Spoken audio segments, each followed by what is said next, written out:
Well, baseball is back. Your San Diego Padres are in second place and looking up at the Los Angeles Dodgers of Japan, who have just defeated the Chicago Cubs 4-1 in the opening game of the regular season. And we need the Cubs to lose games. Fine by me. Craig Counsell trying to get cute again, takes your pitcher out with a no-hitter and dealing and says, no, let's go to the bullpen. I mean, it's baseball. I have a few beefs with my beloved game of baseball today, and I think you're going to hear them. Welcome into Ben and Woods 97.3, The Fan. Yeah, man. Is this not the Dodgers post-game show? It's not. Will we not be hearing from Ben Kasparius in a couple of minutes? What's going on here? No Tanner Scott this morning. But, Dodgers did what everybody expected them to do and went out and beat the Cubs this morning in the first game of the season. They'll play one more game. Then they'll be about a week off, essentially, and then we'll get back to all 30 teams playing next Thursday. But, man, it did give me the little jolt this morning when I woke up, and I did not get up right at game time. I woke up in like the third inning, and so watched most of it, listened to it on the drive in, and then we just finished it here in the studio. But look, it's so good to be back. It's so good to have baseball back. It gave me the tingles this morning, even if it was watching the Dodgers win. So anyway, Edgar says it's the first game. He walked a couple. Good move. Stop it, Woods. All right, whatever. I mean, obviously it didn't work. It's 4 innings. This is where baseball is these days. Hey, man, give me 4 innings on your opening day start. I know you walked a couple guys, but you're done after that. I think if there's 65 pitches, something like that. I don't know. Your number one starter, game one, let the guy throw. He's in his home country. Just let him throw. What are you doing? It's also only March 18th. It's true. So I mean, I can sort of see not being built up fully for the season when you have to start a week and a half early. Didn't our guys go like 3 innings last year? Yeah, I think they were. Well, I mean, they were ineffective, I think. Yeah, so ineffective 3 innings. So listen, this is where baseball is, and I'm telling you, we have a huge, huge problem in the game of baseball. Huge. And it doesn't start at the big league level. I'll tell you all about that in a second. I'm Woodsy. Paul Reindl's our executive producer. Good morning, Paulie. Hey, how are you? Doing great. Ben Higgins, your friendly neighborhood sports anchor, joins us as well. Good morning to you, Benjamin. Good morning, Woodsy. It's good to be back. It's good to be back. I was very excited yesterday. I had my first the rain has just murdered our little league season. It's just killed it. Crushed it. Moving games around. Played yesterday at 4:00. So we get out to the field, and I got like 11 kids, 12 kids yesterday. And we were playing another team. Now I looked across the field and I went, oh, all right. I mean, I got big kids. They're all roughly the same age, right? You're talking the oldest kid on my team is in first grade, right? They have first graders, kindergartners, and we roll. And you could look across the field and go, eesh, okay, there's a little size disparity. I got some big kind of lumbering dudes on my team, and we're pretty good. We can catch the ball. We can throw the ball. So I said, all right, well, let's see how this goes. We have there's just a huge problem right now in Little League. I tweeted about it last night. I said, here we are at the highest level of baseball, Major League Baseball. And these guys sit in a room and they go, it's too long. This is too long. These games are 2 hours and 10 minutes. We got to shorten these games. We're losing people's attention. So go down to Little League, where this is where kids are supposed to run onto the field and go, I love this. I'm all in. This is fantastic. Because think about it. My kids play football, they play basketball, they play soccer. They're moving all the time.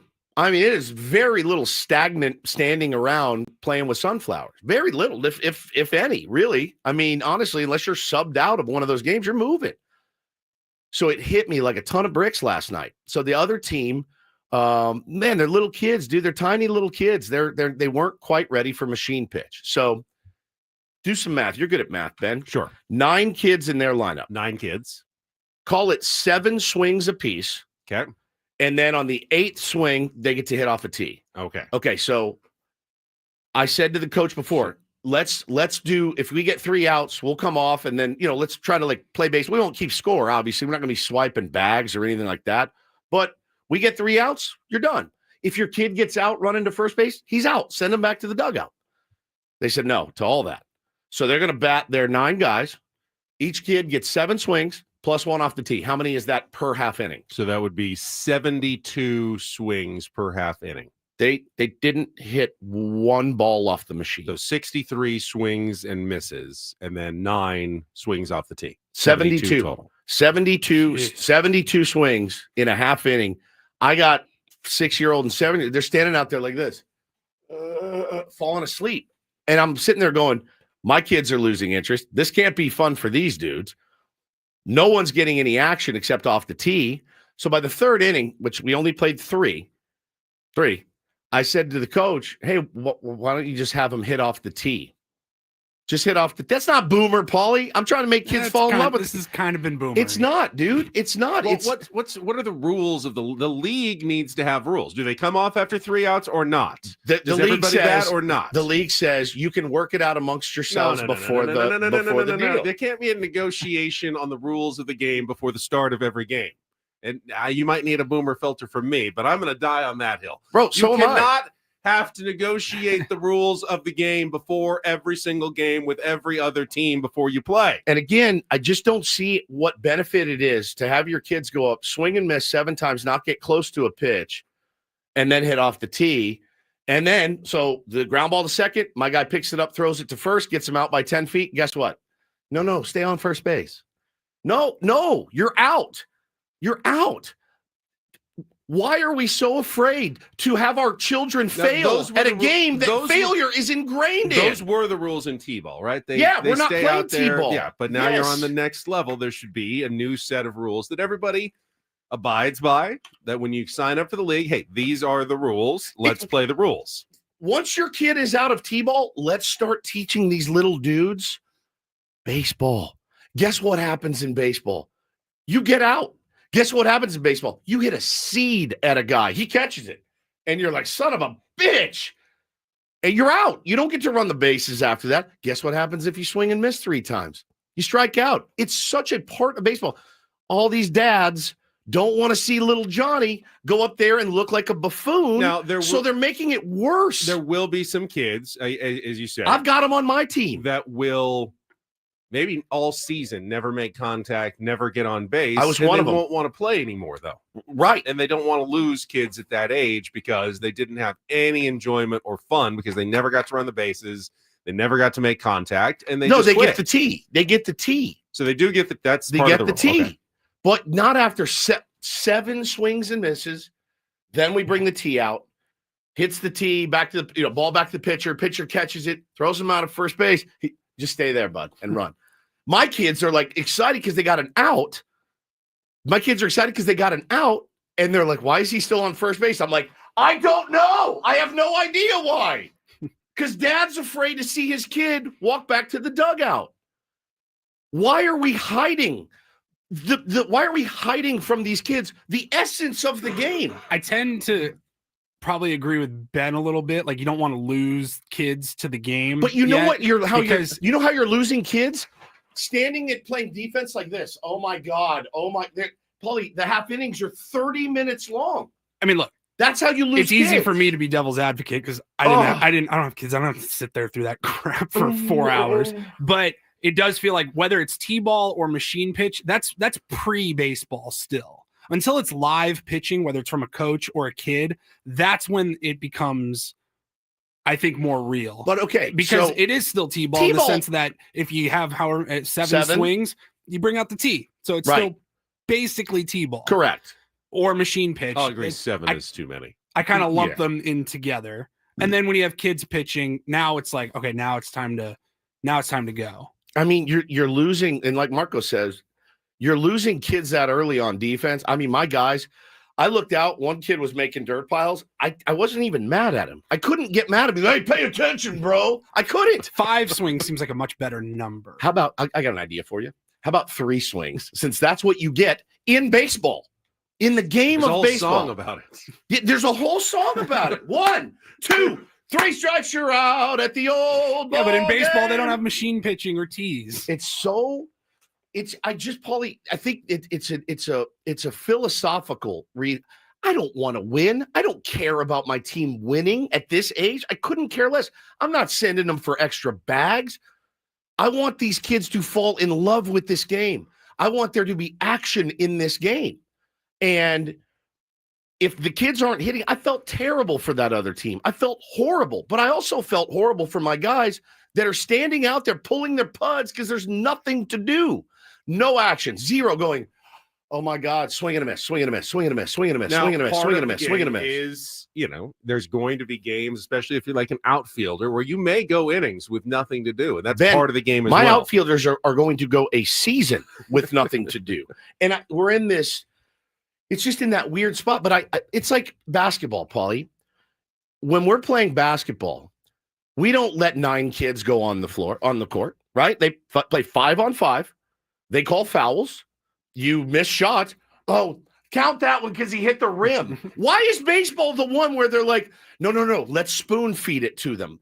Bro, if your kid strikes out, good. It's a part of this game, the best in the game. Aaron Judge struck out 170 times last year.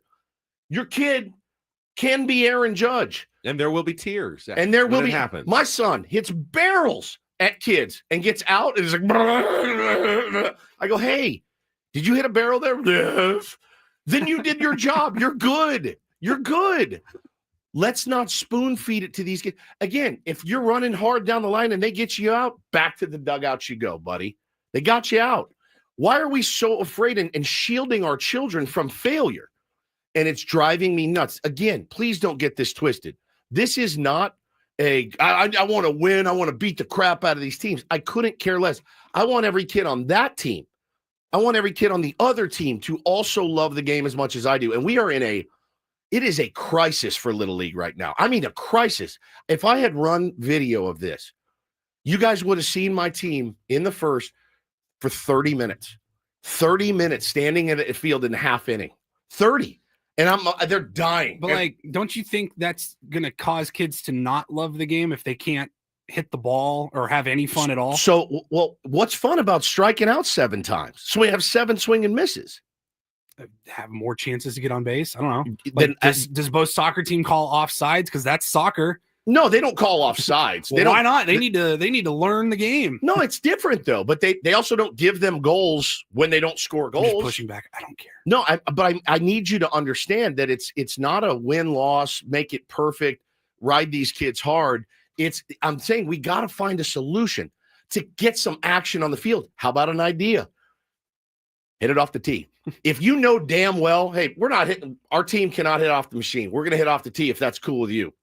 Done. More action for everybody. Better, getting these kids. Hey, we actually have 2 kids that can mash off the machine. We'll use the machine for them.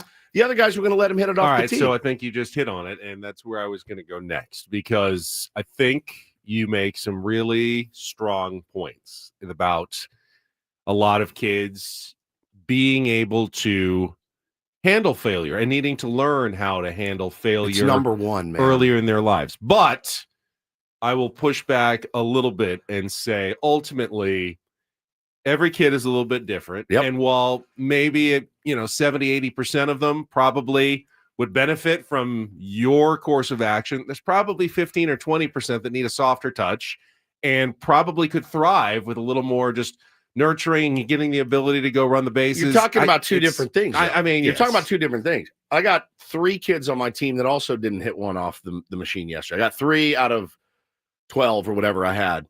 3 didn't hit it, and I nurtured those kids. I love those kids. I'll work with those kids. And I brought the tee out for them, and they hit the ball and they ran. And one kid hit the ball hard and they got him out. I said, go back to the dugout. Guess why? Because you got out. You got out. You're out. We are so afraid for our kids to make an out on the baseball field. Why? If you really dig down, I want my kid to fail, especially if he's going to play baseball. You can't play this game and succeed 100% of the time. You can't play this game and succeed 40% of the time. Really? You succeed 40% of the time, you're Ted Williams. You know what I'm saying? So we have to change change the way it's going. There's got to be more action for these dudes, because sitting out there for 30 minutes with nary a ball hit anywhere in the infield just kills you. Especially, it's why we're losing kids to soccer, we're losing kids to flag football, and we're losing kids to basketball. And it's an epidemic, man. It really is, and it breaks my heart. I was so upset after this game last night, and it wasn't. We scored probably 20 runs, but I didn't care about that. I'm worried about the kids on the other team having a bad experience, and I'm worried about my kids having a bad experience and being bored out of their minds. I don't want baseball to be boring at all for them. I want them to love it. And this is the time where we have to show them how fun this game can be. Picking a ground ball, making a throw to first, for a 6-year-old, there is no better feeling. Bo caught a fly ball. You should have seen him. He was beaming. Like, that's what we need more of in the game. We just need more action. Yeah. Now, it doesn't take anything away from Bo. If he catches that fly ball, No. he knows he got the guy out. Right. If the kid's Then still there's running the kid around. standing on first base. It just doesn't really hurt Bo if that happens. He still gets the credit for making a nice catch, and you know what he did. It's just tough, dude. I just want them to love the game, and we need to stop spoon feeding them that, hey, man, like, we need to let them. What I'm telling you is, like, we need to let them know, hey, man, you didn't come through there, and that's okay. I love you anyway. You tried really hard. Get up and try really hard again. You're going to have more opportunities to get up and try hard. And we're going to keep practicing. You did great. That's what I'm talking about. Just get some more action on the field. But I feel like it's an epidemic right now in Little League, and I think we need to find a way to change it somehow. It is interesting. I haven't thought about it in, I'm 34, so I don't know, 27 years. But, like, Little League was, like, my third favorite sport up until it got competitive. Right. Like, soccer was more fun and basketball was more fun. Yeah. Until it got competitive. Because you like, got kid pitching. Because you got to do something. Real base length. You know what I mean? Like, stealing the real stuff. game. Yeah, we're not there yet. It's a good point. Kids love competition. They do. They absolutely do. Most of them and they understand the difference between real competition and fake competition. My heart absolutely broke for the other kids. I hope they didn't have a bad experience. I didn't try to do anything to give them a bad experience, but man, I thought about, like, we need to switch it. And I don't know if it's a coach flipping it underhand from 5 feet. Maybe that'll change. Or let them hit off the tee, man. Let them hit off the tee and then run the bags. All right. Speaking of kids, did you know that 77% of parents with minor children don't have a will? Yeah, you've got little kids. You're probably a younger parent. You're not thinking about what would happen if something were to happen to you, but it could. And you don't want the state then deciding what happens to your kids. This is all very avoidable by putting together a simple document at trustandwill.com to make your wishes known, to assign guardians if something should happen to you, and then you don't have to think about it again, Woods. You just have that document in place. Hopefully you'll never need it, but you definitely do not want to need it and not have it. It is quite a load off, man. It really is to know that I have it done. Make sure you have that trust as well. Keep your family out of probate court.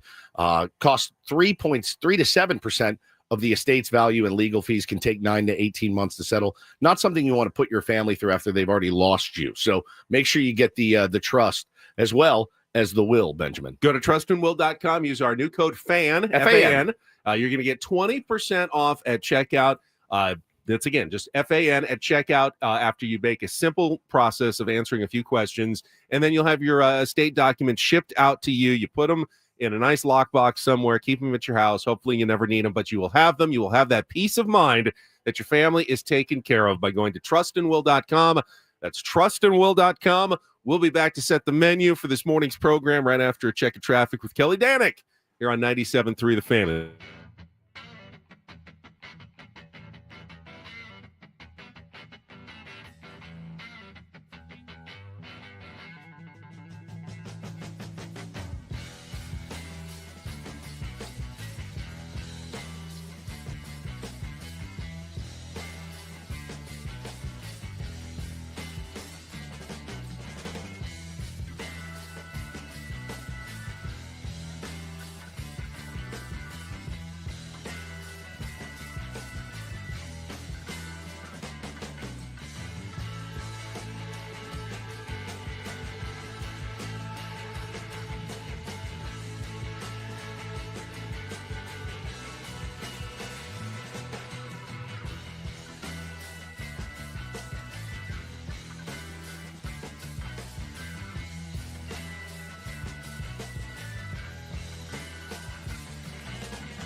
We'll get into some Padres talk coming up here. You probably heard 1 minute after the show ended yesterday, Mike Schilt named his starting pitcher for opening day, Michael King. So we will react to that 20 hours later.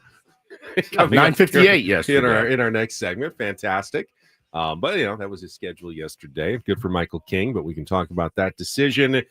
Yesterday's game against the Brewers, Padres got their bats out in a 14-8 win, and we'll give away some Padres tickets again for the Jackson Merrill bobblehead game against the Cleveland Guardians coming up on the first Monday of the season, so you'll have a chance to win those all in our next segment, so stay tuned for that. And, of course, today is the day the NCAA tournament does kick off. Now, most years we feel like it doesn't really start until Thursday. Right. Because the first 4 games, unless your team is in them, are just to really set the bracket. Your bracket picks don't count today or tomorrow. Kind of annoying when you pick, because I picked the Aztecs to go through for a round, and it just says SDSU, UNC. I'm like, hey. The amount of time it took for me to try to explain to my wife on Selection Sunday. Yes. Explaining the first 4. She goes, so we're not in. I'm like, no. Like, we are. She's like, but like the first round doesn't start until Thursday and Friday. I'm like, yeah, but we're still in. I've been doing this all week at work. Doesn't. So are they in? Or are they not in? They're in. So they're in the first. Now they're in like round 0. Like pre-round. Yeah, I had the same conversation. It's kind of like the 0 round, and then if they win, they're in the first round. So they're not in. No, they get tournament money. They are in. It's an official tournament game. It's on True TV, for God's sake. But it's one that we tend to ignore until your team is in it, and then it feels very real. It's so real. Somebody said yesterday on Twitter, they said, and so that would mean the Aztecs are a 16 seed. No, they're an 11 seed. 11 seed. But so is North Carolina. And they're basically playing for one. They've got 1 11 seed. It's up for grabs, and whoever wins kind of takes the 11 now seed. The other first 4 games are either they're 16 seeds or 11 it's 16 versus 16 and 11 versus 11. I don't understand. I never knew why that is. So why wouldn't they be like 15 seeds or all 16 seeds? Ben's playing. So when they expanded the tournament from a nice even 64 teams to 68. And they did that because, they had more conferences with automatic bids, but they didn't want to give these new little conferences with, bottom of the tournament kind of teams, more teams, and then take away the at-large bids from, the Big Ten and the SEC. So they just expanded by adding 4. But at the end, they said, all right, so the play-in games, because we're going to need to play 4 extra games to get from 68 to 64, we'll have 2 of those games be for the bottom 16 seeds. So 16 versus 16, the last 4 automatic bids into the tournament. So the Mount St. Mary's and the tiny schools that won the little leagues that you've never heard of, 2 of them will play for a 16 seed in one in region, and 2 of them will play for a 16 seed in the other region. And then they said, and then the other 4 will be the last 4 at-large teams. But they're better than the 12 through 16 seeds. So they'll probably be 11 seeds, and they will play for the last 2 spots in the tournament, and they will go into the bracket where they're supposed to go in, right around an 11 seed as the last at-large teams in the field. So that's why they do it this way. It's confusing to everybody. Doesn't really matter, again, unless your team is in it, and then it matters a lot because, big time.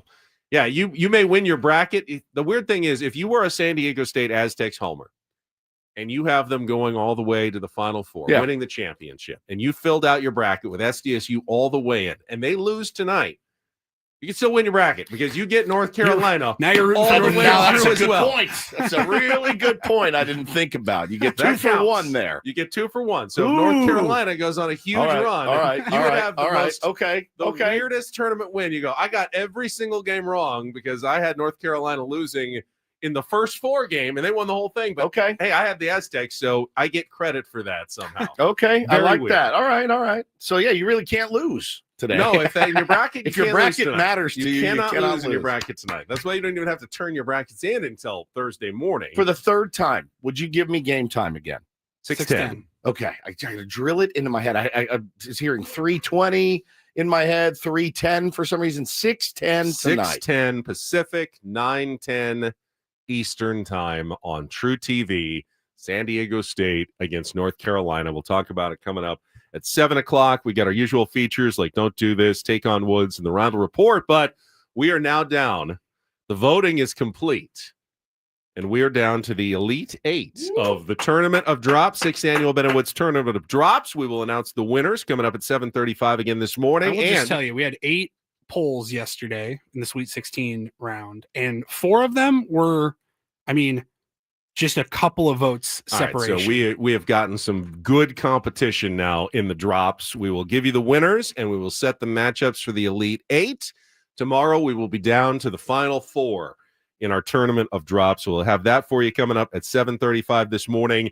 Sam Levitt will join us. It's a later day for the Padres today. They play tonight here on 97.3 The Fan against the San Francisco Giants. Stephen Kolek will be on the mound. You can listen to it right here. Sammy will get us caught up at 8:35. And then I believe at 9 o'clock, can I announce it? Yeah. Little Ben & Woods NCAA Aztecs Tournament tradition. Love it.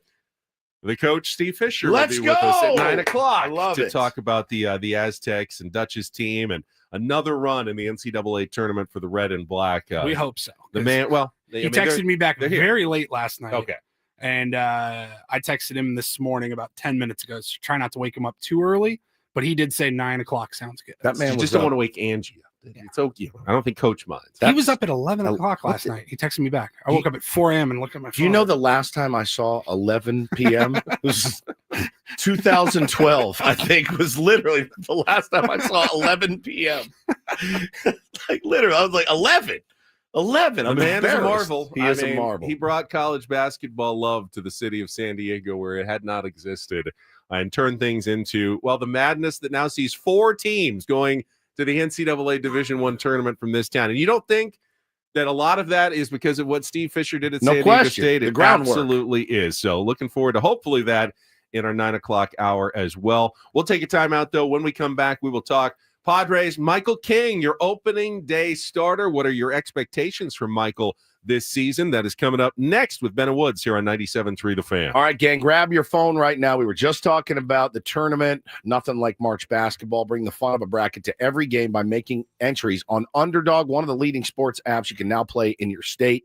To choose or to play, you guys know how this works. Just choose higher or lower on player stats. They got all your favorite leagues, teams, and stars to choose from. Baseball, yeah, you can make a baseball. You can go in there and do it today with for tomorrow's game. Roki Sasaki, will he strike out more than 6.5? You can choose higher or lower, whatever you want to do. You can play with as little as $1. If you get everything right, you can win up to 1,000 times your money. They got cool little promos within the app as well. Oh, look, this is a 35% increase in my winnings if I click this button. Very, very fun, very simple to use as well. So download the Underdog app, sign up using the promo code WOODS to unlock a special offer of up to $1,000 in bonus credits. When you make your first deposit, join in on the fun. When you sign up with promo code WOODS, claim your special offer today. Get up to $1,000 in bonus credits instantly upon first deposit. Must be 18 and over, 19 and over in Alabama, Nebraska, 19 and over in Colorado for some games, 21 over in Massachusetts and Arizona, present in a state where Underdog Fantasy operates. Void where prohibited. Terms do apply. Concerned with your play, call 1-800-GAMBLER or visit ncpgambling.org. In Arizona, call 1-800-NEXT-STEP or text NEXT STEP to 53342. In New York, call the 24/7 Hope line at 1-877-8-HOPE-NY or text HOPE-NY to 467-369.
one more.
I will admit, I was a bit surprised yesterday. Show ended. We were walking over to our production studios, and I hear Paul yelling up, Mike Schilt just named his opening day starter. And I go, Dylan Cease, right? And he goes, nope. That was actually me that said it. Was it you? I'd like, Sorry. since you're the credit lover, I'd like some credit. Fine. For once. Woodsy says it. And I go, Dylan Cease? He goes, nope. Michael King, the opening day starter for the San Diego Padres. Michael the King, baby. Let's go. I love it. Now, there was a bit of a qualifier, too. Why don't I let the manager kind of explain in his own words his decision-making process as to choosing Michael King as the Padres opening day starter? Michael King will be our opening day starter. Yeah, and the reason we got to this, first of all, let's back up. We had three really strong candidates for this. Darvish, obviously, Michael, and Dylan. And when we got the rain the day we decided to push Darvish back, I went to you and I said, this can impact your opening day. And it speaks to the teammate that he is and the culture that we have about selflessness and team. And he said, don't worry about that. Michael Sweet or Dylan, angel. let them, one of those two guys be the opening day starter. I'm okay with it. So I really spoke well about Darvish. So now we got a 2-horse race. And then it literally fell into just the way that days have gone. Michael was a little sick early in camp and got his schedule going in a certain way, and Dylan got his schedule going a certain way, and the schedules have worked out really well. But it lines Michael up, who's well deserving of the open day starter. So he's happy. We're excited for him, and it just puts Dylan on a regular rest that we want to be mindful of. Talked to Dylan this morning about it. Listen, there's other opportunities. Both of them can compete for starting in the All-Star game and pitching in Game 1 of the playoffs. So Dylan took it well. Thought, clearly put himself in position for it. But Michael is going to be our opening day starter. Yeah, I think it's kind of interesting after Woods went on his rant about, learning how to fail in the game of baseball. Yep. Mike Schilt, the manager of the Padres, essentially said, no one failed in this competition. It simply was logistics that landed on Michael King over two other very worthy candidates. He didn't necessarily separate himself from Dylan Cease or Yu Darvish. In fact, if you read between the lines or even just listen to directly what Mike Schilt had to say, Yu Darvish was the opening day starter for the San Diego Padres. That was the plan. And then when his schedule got messed up due to the rain and then he got shut down due to fatigue, they went to the backup plan, and it ended up just working out better between Michael King and Dylan Cease that his day would fall on opening day against the Braves next week. Nothing against Michael King. As Mike Schilt said, he absolutely deserves it, but so does Dylan Cease and so does Yu Darvish. There's no wrong answers. There's no right answers.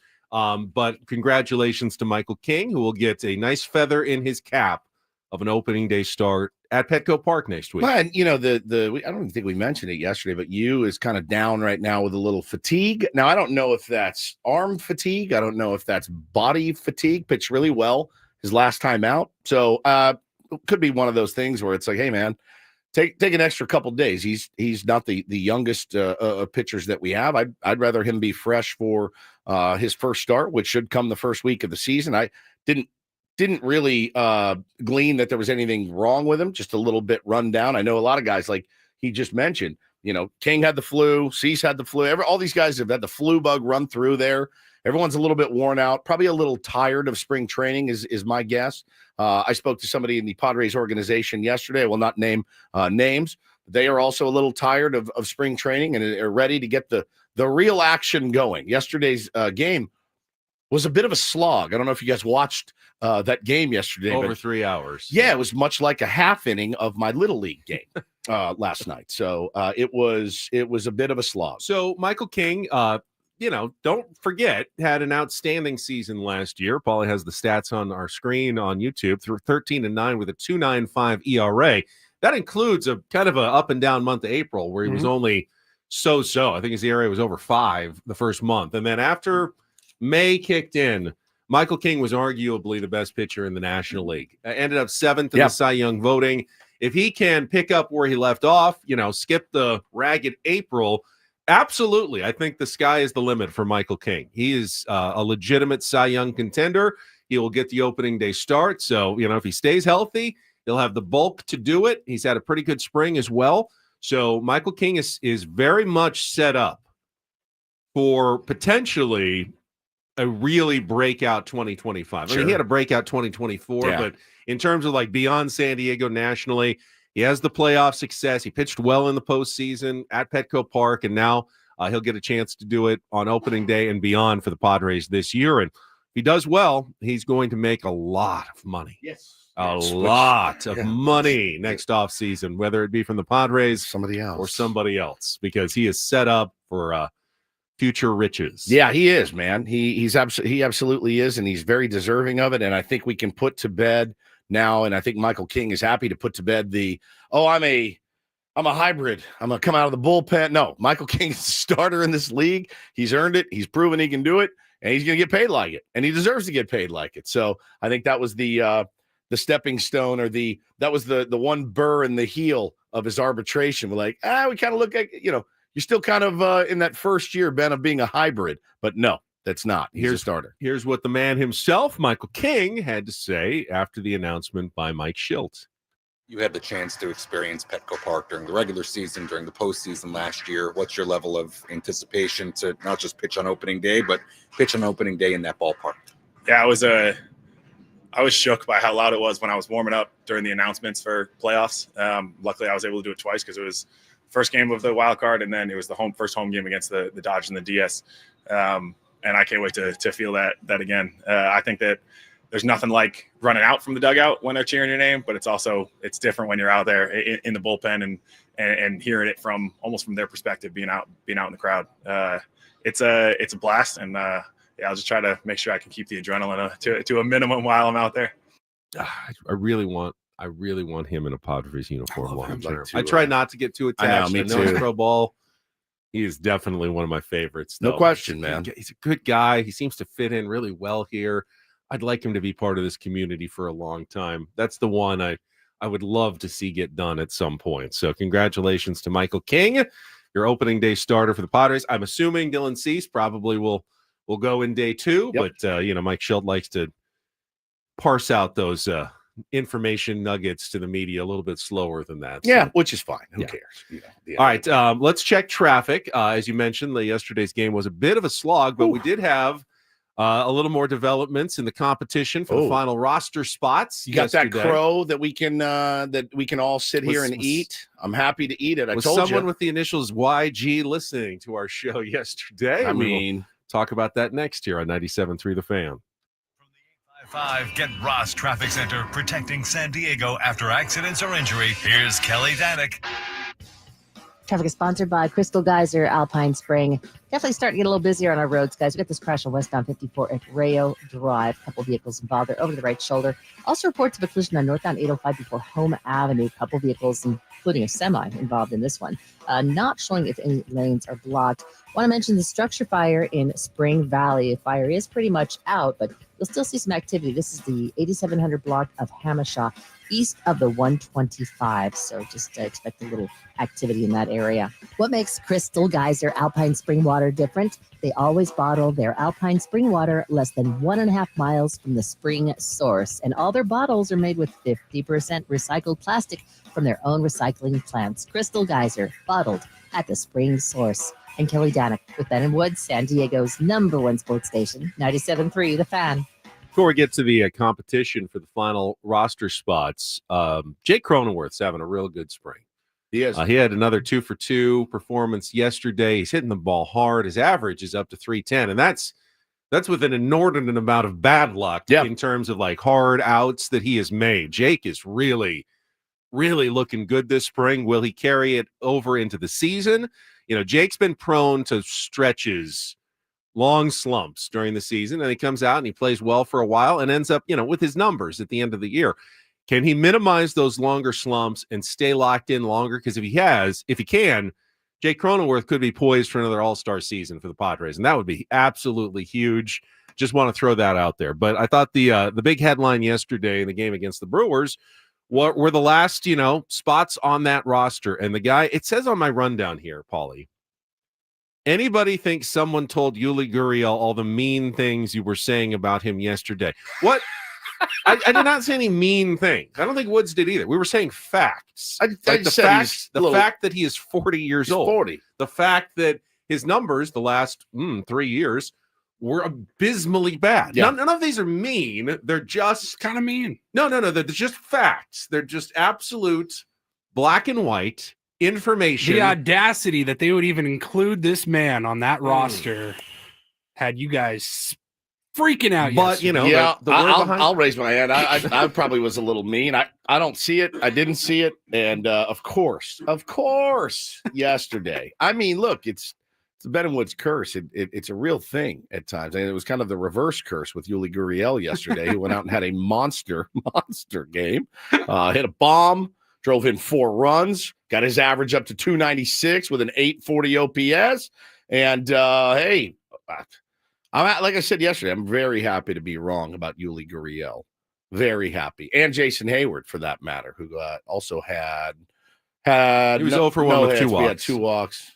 And 2 runs scored, twice. Which getting on base is a good thing. I mean, for that competition for the last spots, Connor Joe did finally go 0 for 2, although he made a nice diving catch. In foul territory in deep left field. And let's not forget about Oscar Gonzalez. My God. Who hit the hardest ball of the spring, I believe, at 115 miles an hour on a double down the left field line. So all of those guys are still in competition.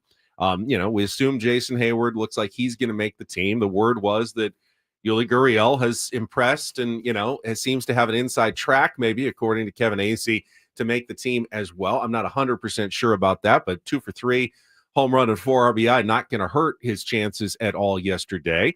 So there were some developments in that competition for the last spot. Maybe no more clarity on who it, should go to, who deserves it, but guys are fighting for it, and they're fighting, looks like, all the way to the finish line, which is now less than a week away for the end of spring training. The Oscar Gonzalez story remains really interesting. I saw this yesterday from our buddy Clark Fahrenholt, and he said, look, I'm not sure he makes the opening day roster. However, he does have 2 minor league options remaining. That said, our pals from Mad Friars write in immediately, note that while he does have options, he also has an opt-out in his contract if he doesn't make the big league roster. Which I think the way he's played would make him very intriguing to another team. Correct. So you might lose him. You may lose him on the team. No question. So if he's not on the squad, he can opt out. And some other team says, oh yeah, we love the 60%, 70% barrel rate, and love that you're hitting the ball extremely hard. We love that all you do is hit doubles right now. We need some power from the right-hand side. You seem to be that guy. We'll take you. And that would be a bummer to lose somebody with that much ability. One other note from yesterday's game, I saw that they honored Trevor Hoffman by inducting him into the Cactus League Hall of Fame, which I'll admit is something I did not know existed until yesterday. Who else is in the Cactus League Hall of Fame? No idea. The worst Hall of Fame in his Hall of Fame credentials. They were very clever. They did it for the Padres Brewers game, the 2 teams that, at least the Cactus League teams that he played for during his major league career. So he did spend a lot of his time in the Cactus League, and it was nice. They had Wyatt got into the game as well. His son, still in the Padres organization, played and was there and part of the ceremonies for Trevor I don't know exactly where. I mean, if I know Blue Meanie's in Peoria right now, I couldn't even tell you where the Cactus League Hall of Fame is. Is it an actual building? Is it just kind of an online Hall of Fame? An online Hall of Fame. I mean, It's just in the if you go to ether. Salt River Fields or one of the other ballparks, is there like a room where you go in and you see like the busts of all the greats of the Cactus League? Or is there any player that didn't do well in his major league career that is in the Cactus League? I need Hall to of know Fame? more info on this. I'm going to look it up Like, while you man, guys. this guy was so great in the spring. Never did anything in his actual big league career, but you should have seen him during the Cactus League. The All right. guy just tore it up. Have you found So it? the Arizona Spring Training Experience and Cactus League Hall of Fame. It seems to be. No. You keep talking. I'll find it. You can buy a book. Exhibits, Hall of Fame. Okay, it does exist. There's exhibits. 2025 inductees. Trevor Hoffman, Pat Hughes is a broadcaster for the Brewers. Cubs and Brewers. Yep. yeah. Mike Murphy worked for the Giants. Ron Pies. Well, we'll get to the bottom of this. It's Trevor- I think it's in the Mesa Historical Museum. Trevor inducted along with the Ho-Ho Cam groundskeeper yesterday to the Cactus League Hall of Fame. Not going to be his most prestigious honor of his No. career, but But I'm hey, sure he was very happy. he'll take it. He'll take it. He was there. And that wraps up our discussion of the Padres. We'll get into the Aztecs and their game today next here on The Fan.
Quite the whirlwind for the San Diego State Aztecs. Think about this. The selection show on Sunday was at 3 p.m. They found out fairly early in the show that they were going to the first four. For about an hour, Dutch thought his game was on Wednesday until he was told, no, it's Tuesday. Yeah, Paulie had a buddy that booked a flight to Dayton immediately after they found out, and they said the game was Wednesday. And so he said, done. I'm going to go see my guys, fly out. I went to Go Aztecs on Instagram. It said there was a graphic, dancing, whatever. Wednesday. Bought the tickets. And then get the hotel room. At the end of the selection show, they mentioned something about the Aztecs and Tuesday, and one of my other friends was like, did they just say we're playing on Tuesday now? Oh, and my buddy's like, well, got to change those flights and get everything flipped around. Why'd they do that? Was it a mistake or? So it's never been this way before. So they've always had, two of the first four games on Tuesday and then two of them on Wednesday. And the Tuesday games then would go play Thursday in the NCAA tournament, and the Wednesday winners would play on Friday. Right. And since the Aztecs saw that their next game, if they won, would be on Friday, they assumed, like the rest of us, that, we must be the Wednesday game because we're going to Friday. But didn't notice that the other game in the first four also went to Friday. So in the end, they had to pick one of the two Friday games to move up to Tuesday, and they picked San Diego State, North Carolina to be the Tuesday game. So it's never happened that way before. But, just a little bit of assumption that turned out to be incorrect. So scrambled, the NCAA arranges for charter flights for the teams, but you still have to make the arrangements like, hey, we would like to be picked up at Lindbergh Field at so-and-so time. They did. They got on the plane at around 9 a.m. And within 24 hours of finding out where their game was going to be played, they were in Dayton, Ohio, landing in Ohio, heading pretty much straight to the arena for a practice, an open practice, which doesn't do college coaches much good. I mean, the players get to see the sight lines and take some shots in the arena and get comfortable, but you can't work on like the game plan because you know who else is at the open practice? The other team's coaches are generally there. Although I did see North Carolina got delayed. They had the closer flight, but they had some travel issues. They actually arrived after San Diego State. So they're also scrambling to get in and, make it for their Tuesday game as well. Dutch said they will have a walkthrough this morning, maybe right now. They are actually practicing probably in a hotel ballroom and putting in the actual game plan. He said, we have no game plan at this point. Yesterday, less than 24 hours from game time, he went up on the podium and goes, we don't have a game plan yet, but we will put one in the morning and then we will play the game in the evening. And that's how it works in March. Dutch will, like he always does, and he says this all the time, March is about the players. It's not about the coaches. The players will make plays or they won't make plays, and that will decide the game. And, he's going to trust his guys to go out there. He'll put a game plan in. He'll give them some, tips and a little scouting and a little film to watch on North Carolina. But essentially, he says, you got to go out there and you just got to outplay them. That's how we win, and that's how we advance in the month of March. And he also said that the Aztecs will go as far as Magoon Guath can take them. He says, we will not win without Magoon Guath in March. It's a lot of pressure. Just a lot of pressure for a guy who has not played in 3 weeks, is returning and is expected to be available, hopefully at close to full capacity for this game tonight. But it did give me some pause, how Dutch pretty much said, we can only win if Magoon plays and plays well. Jeez. And he said, and we'll see. We'll see how, how quickly he shakes off the rust and gets back into game speed. Here's a little bit of Dutcher yesterday. Magoon is our freshman big. He was freshman of the year in the Mountain West Conference, defensive player of the year in the Mountain West Conference. And he's been out of action since February 22nd, I believe. So basically 6 games. He got hurt 2 minutes into the Utah State game. So now he practiced full yesterday, limited reps, but full go. And so our intention is to have him on the court tomorrow and see what kind of difference he'll make for the Aztecs. Yeah, I mean, it's a lot of pressure on him, and for a team that just has not been good rebounding. That he's important. He blocks shots. I mean, all their guys quick to the rim. Like, you can't do that when he's there and he's healthy.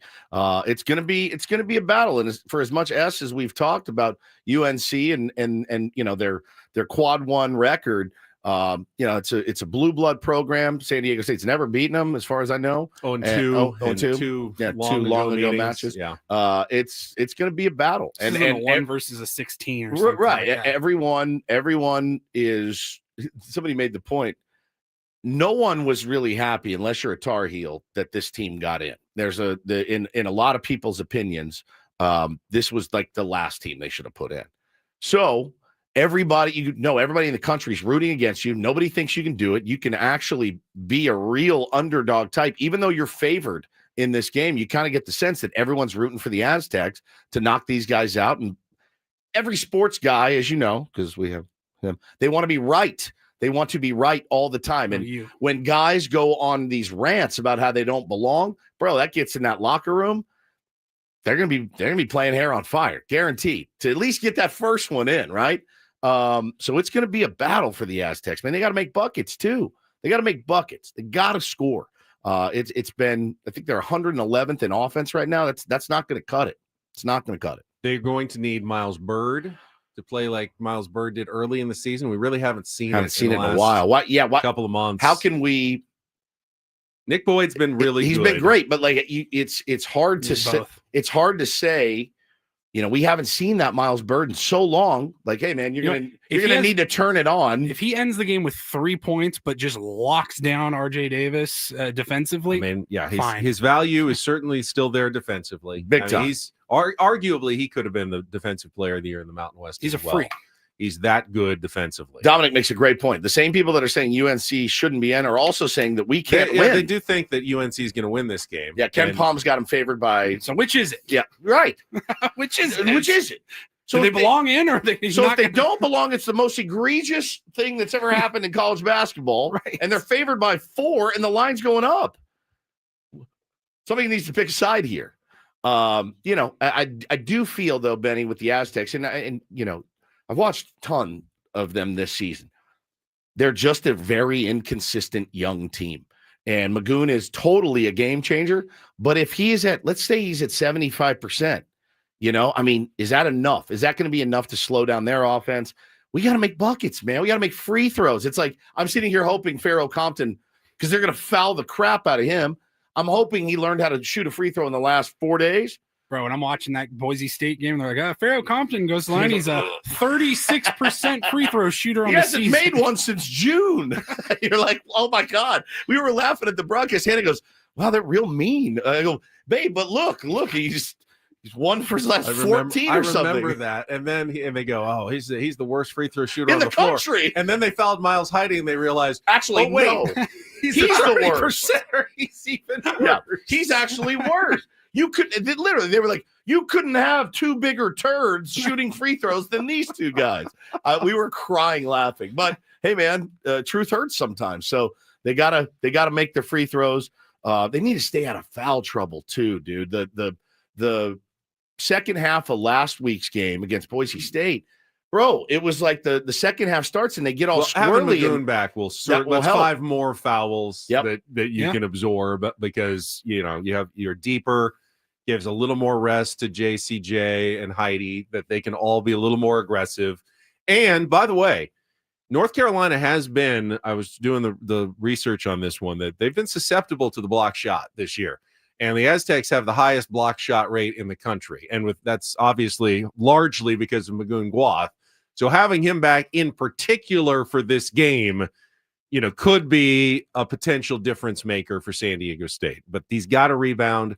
The Aztecs just can't. I mean, if they rebound like they did against Boise State, toast. They wouldn't beat anybody. No. I mean, they're not going to beat anybody rebounding like they did in the second half and shooting like they did in the second half. So, it's a moot point. If that Aztecs team shows up, you could have Kareem Abdul-Jabbar in his prime out there. It's not going to matter. You need to make some shots in the NCAA tournament. Yes. Guess what? They did. A couple of years ago, they made some shots. Yeah, big ones. It wasn't like that team was making shots all year. Remember, they were a 5 seed and they had a really good season, but they were inconsistent offensively, like all Aztecs teams. It was defense. That's what got them there. All of a sudden in the NCAA tournament, they started making some shots, and guess what? They ended up in the Final Four. I'm not saying that's going to happen again, but it can in March. You get hot. Miles Bird locks in again, like we saw early in the season. And you're a different team, especially if Boyd is playing well, especially if Jared Coleman-Jones, he's made some threes lately. It's possible that this team could play well. It's just almost impossible to predict which team is going to show up for this game or the next game, but hopefully there is a next game. Yeah, and the other thing too, anytime you're talking about March Madness, the way that the game is officiated is just so important. And are they going to let them play? Are they not going to let them play? Are they going to be tight in the first half? Are they going to be loose in the second half? You never know. You need to kind of take it out of the refs' hands as much as you can, because no Mountain West refs. Yeah, that's good. That's actually a really good thing. But it's just one of those things that you have to consider anytime March Madness gets here. It's like, oh boy. Almost always seems to be in the Aztecs' favor when the referees are swallowing their whistles a little bit. 100%. Because they're letting them play. They play really aggressive. The Aztecs play that aggressive defense, and if all of a sudden the referees are going every ticky-tack foul, man, the other team gets into the bonus quickly. It's like, 14 minutes left in the first half, and they are in the bonus the rest of the way. And then San Diego State has to be careful and back off a little bit, and they can't play the defense. So how the referees officiate games tends to matter a lot for San Diego State. What kind of refs are they going to get? No idea. We'll find out, when the game starts tonight. I'm excited. Yeah, I'm nervous. I want to throw up. I hate it. It is, unlike, normal NCAA tournament when you've got 4 games going on at once, only one game. Only everyone that is into college basketball will be watching this one tonight if they've got their True TV on at 6:10 against the North Carolina Tar Heels. And my bet is in with Tier 1 Jordan. And mine is too. It's like $30. That's what I got here. 30 bucks. All right. Well, go SDSU. 20 so he's Jordan. In the hole for like $100 if they lose. $30 bet. I don't think I've ever made one like that. 30. It's just a weird number, I thought. And he's going to call in tomorrow morning, one way or the other. Win or lose. Eat crow or celebrate on our dunk on us if the Aztecs lose. And it could go either way. I'm certainly not supremely confident in San Diego State, but they can win this game. Oh yeah, absolutely, they can win this game. All right, we're going to take time out. When we come back, it is time for Don't Do This. And this time, Don't Do This is literally advice for one of my coworkers. Wonder which one. Could be. I don't know. Probably me. John Flint down the hall. Could be. Could be anybody. JR in the engineering department. Matt Scraby. Could be. Scrabinator. Had dinner with our Sam Levitt at Chompy's last night. Our beloved Chompy's. Out there in Peoria, Arizona. We'll get to that coming up after Kelly's check of traffic. Next with Ben Woods on San Diego's #1 sports station, 97.3 The Fan.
Don't Do This is brought to you by Trust and Will. Don't leave your entire estate, house, kids, and life savings up to chance if and when you die. Do set up a Trust or Will online at trustandwill.com. This is a lot more affordable than you think.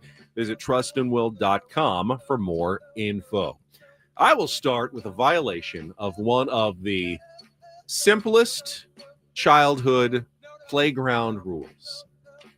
No takebacks. No takebacks. No takebacks. We had a really bad case of the takebacks in the NIT. The tournament for the 32 top teams that don't make it into the NCAA tournament. It's the consolation prize. I get it. No one's that happy about it, but it's still more basketball, especially. And for some teams, it's actually an accomplishment. Hey, I remember when the Aztecs got to the NIT, when they hadn't been playing in the NCAA tournament for years. You take it, man. Okay, this is a step forward for our program. And Coach Richie Riley was very happy at South Alabama when the NIT called late Sunday evening and extended an invitation into the field of 32 for his Jaguars. Unfortunately, there was a bit of a snafu. Oh, so UC Riverside had been extended an invitation to the NIT, but had already committed to one of the other tournaments, the CBI, the College Basketball Invitational, and thought they were going to be unable to get out of that commitment. Well, it turned out that Sunday evening, they were able to get out of their CBI commitment, called the NIT and said, okay, we're in. Oh. And they said, okay, you're in. And then they had to give South Alabama the bad news. Unfortunately for Coach Richie Riley, he had already told his team. They had accepted the invitation. They celebrated. They were excited about it. And then he had to rip it away. And Riley says, this is unacceptable. You can't do that. There was no other slots in any other tournaments. So their season is now over for South Alabama. Because they thought they were in the NIT and then they weren't. That's a huge blow. They had a good season, 21-11. Went to the conference tournament semifinals. I do feel this should be the way that it's handled. If I extend you an invite and you decline because you're going to another tournament, you've already accepted that invite, right? Like we're going to play in the what is it? The CBI. CBI. We're going to play in the CBI.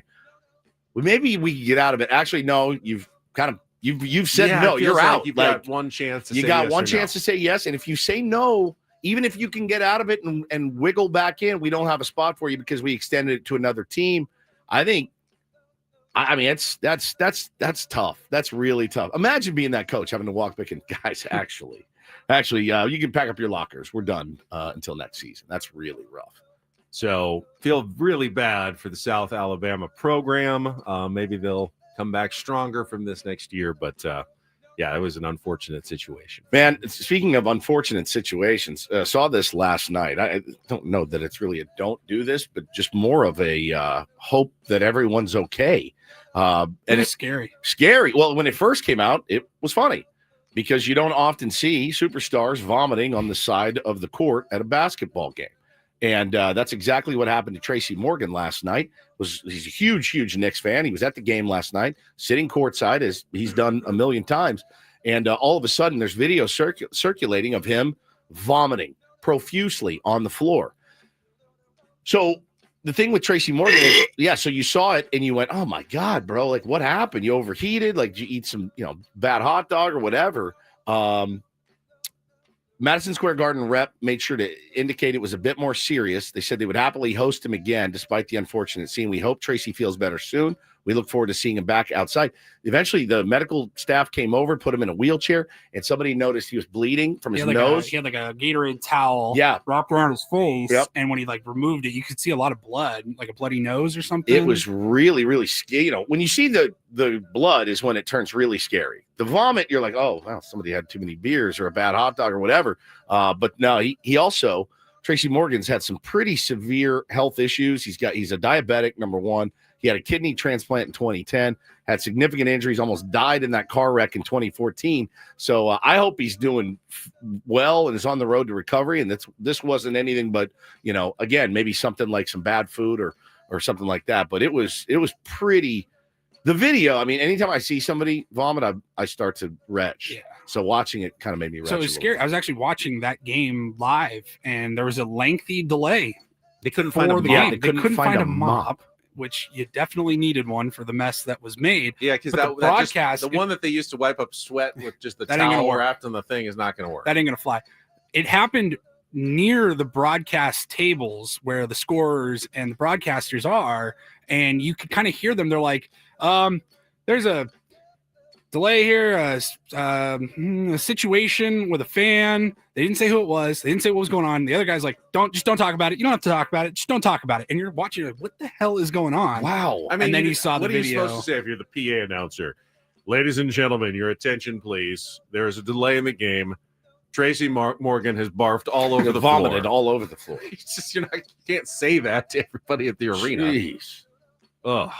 They didn't need a mop. And then they probably sprinkled that sawdust. Yeah. What was it that when we were kids, when somebody vomited sawdust. that It's sawdust? very absorbent, And you so get all smelled the that moisture smell out of it. Yeah. for the rest of the week. Yeah. Well, somebody you're like, oh my God, Freddie vomited in the Oh yeah, cafeteria sawdust bay. from the school janitor. Had You guys ever sawdust. vomit at school? Yeah. You No. did? In my classroom. No. You did? Really? Yeah, did I tell you guys this? No. story? Yeah, I was in third grade, and it was kind of like a quiet time. Everybody was kind of working, but there was a line of maybe 5 students to talk to the teacher. Yeah. And so sweet, polite, 9-year-old Paul, I got the gurgle. I feel it. It's coming. And I have to ask for a bathroom pass. So I think the respectable thing is to wait in line, wait your turn. You go stand there. So I'm standing behind a line of like 4 kids. I finally, can I get a bathroom pass? And she's like, yeah. And then as soon as I turned to walk towards the door, everywhere. Everywhere. Teacher's dilemma. And Because she goes, Paul, I appreciate you were doing the right thing. Yeah. And you're going, waiting in line, waiting your turn. Just go. If it's an emergency, just go. And I'm like, well, That's tough because you can't just have kids running willy-nilly to the bathroom whenever they want. It's But true. you also I'm don't sick. Yeah. you don't want them to throw up all over your floor. How about the vomit can? That's the vomit can. Ugh. If you have to vomit, go vomit in the vomit can. Did you have a nickname after Yeah, that? Pukey Paul for the rest of your life. Paul the Puker, Puking Paulie. I mean, it's a million of them. You tell I was The a bit of, alliteration. you tell I was a bit of a bully. Hey, look who it is! It's Pukey Paul. Yeah, terrible. No, he called you worse names than that.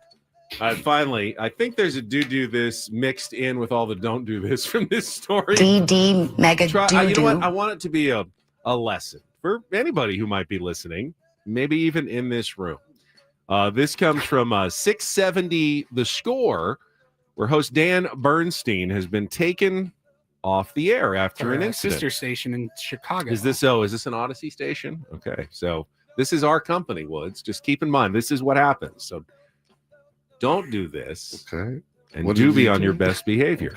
So Dan Bernstein, the radio host in Chicago, has both been taken off the air and dropped from a local children's cancer charity board. Whoa. After threatening to dox a social media follower last week over a disagreement related to Fishing. Yes. Apparently, a listener got mad at Bernstein and accused him of killing a pregnant fish rather than catching and releasing it. You're supposed to release pregnant fish so there'll be more fish in How the does one know if fish is pregnant? A quick larger baby test. belly? You just know? Just take a quick pregnancy test. How do you of the know? fish? Yeah, and eat the one Yeah, of those, I think it's a belly issue. the belly thing. When challenged by the follower, Bernstein threatened to release the person's address and phone number and get the person's kids involved. All right. Well, that didn't go over well at our company and or at the children's charity, Yeah. which removed him from the board, took him off the air. Dan Bernstein's had some sort of some history on this. He had a incident with Barstool where Dave Portnoy. Yeah. Yeah. Dave Portnoy got on his wrong side after he blurted out the last name, I guess, of one of the guys that came on, not his Barstool name, but his real name. Yeah. I mean, That's right. He that's his thing. He that's likes doxing doxing people. So, Interesting. even if a listener gets under your skin, you really can't go after them on social media. You're not playing from a level playing field here. Why You've not? got a larger audience. You can do a lot more damage than the listener can do with their 7 followers. Well, You know what I'm saying here, Woods? let's put it this way. If I ever kill a pregnant fish and you guys come after me, I won't dox you. Okay? Deal. I'll make you a deal right now. I'll write it down. I'll sign. Michael, you want to print something up? I'll sign it. I will not. Number one, I'm not gonna kill a pregnant fish. I would throw it back. Cal says the fish was craving ice cream and pickles. That's how you know it's pregnant. I don't know. And that's sort of don't and really more don't. Do this on a Tuesday. That Suspended. was Don't Do This with Ben and Woods on 97.3 The Fan. Even if someone from Victorville comes after your wife, you really can't. You can't do anything to them on social media because the consequences will blow back on you. And this is just in general. This is for anyone who has someone from Victorville coming after their wife on social media. He's not really coming after. He's a big fan of hers, which I can totally relate to. I'm also a big fan of hers. So. Also, he uses his name. It's Russ from Victorville. It's my guy. It's true. Yep. The famous Russ from Very Victorville. famous. Maybe the only Russ. Looks like a human cigarette butt. I know you've been waiting for this. When we come back, Paulie says maybe the closest round of voting we've ever had. It can't get closer than one vote separation in our tournament of drops as we went from the Sweet 16 down to the Elite 8 in the last 24 hours. We'll reveal the winners and set the matchups to get down to the Final Four when we come back with Ben and Woods on San Diego's #1 sports station, 97.3 The Fan. All right, we're only a week away from baseball season, and I love playing Prize Picks during baseball season. It is the absolute best way for daily sports. Am I doing the wrong one right now? Oh, I am. Yeah, you're all right. Keep going. Sorry. Keep rolling. Your fun day. It's my fun day. Yeah. You're both looking at me so quizzically. I was realized. like, did I make that big of a mistake? I realized I saw the letter P, and that's all I saw was the letter P, and I thought that was Prize. Well, Picks. it was P for pronto, so maybe we go to Lone Pronto. All right, I will and hold Woodsy. off. Woodsy, For the love go of ahead. God. Tell everybody about Lone Pronto. Oh, okay. Hello, homeowners. If what could you do with an extra $75,000 right now? Even a couple $100,000. If you own a home, you can get that money in less than a week with Lone Pronto. Lone Pronto, the leader in quickly converting your home's equity into cold hard cash. Pay off your credit cards, start that home remodel, pay off your car, all of that. Lone Pronto has several easy options to let you access the cash from your home. Virtually no paperwork, no cumbersome process, no junk fees, oftentimes no appraisal. Average homeowner now has over $300,000 in equity. That is your money. Use it at will. You can get approved in as little as a day. So act now with no hard credit pull up front. LonePronto.com, 619-207-4336. Get the money that you need for anything at all, 619-207-4336. Or go to LonePronto.com. Equal housing lender, NMLS 1661781. Subject to lender approval, NMLSconsumeraccess.org.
Well, it's just like the NCAA tournament. Some years it's filled with buzzer beaters, last-second shots, and some years it's just a bunch of blowouts. And, you fill out the brackets early, and 4 minutes left in the game, you can already write it in Sharpie, as Seth Davis does. It is the 6th annual Ben & Woods Tournament of Drops.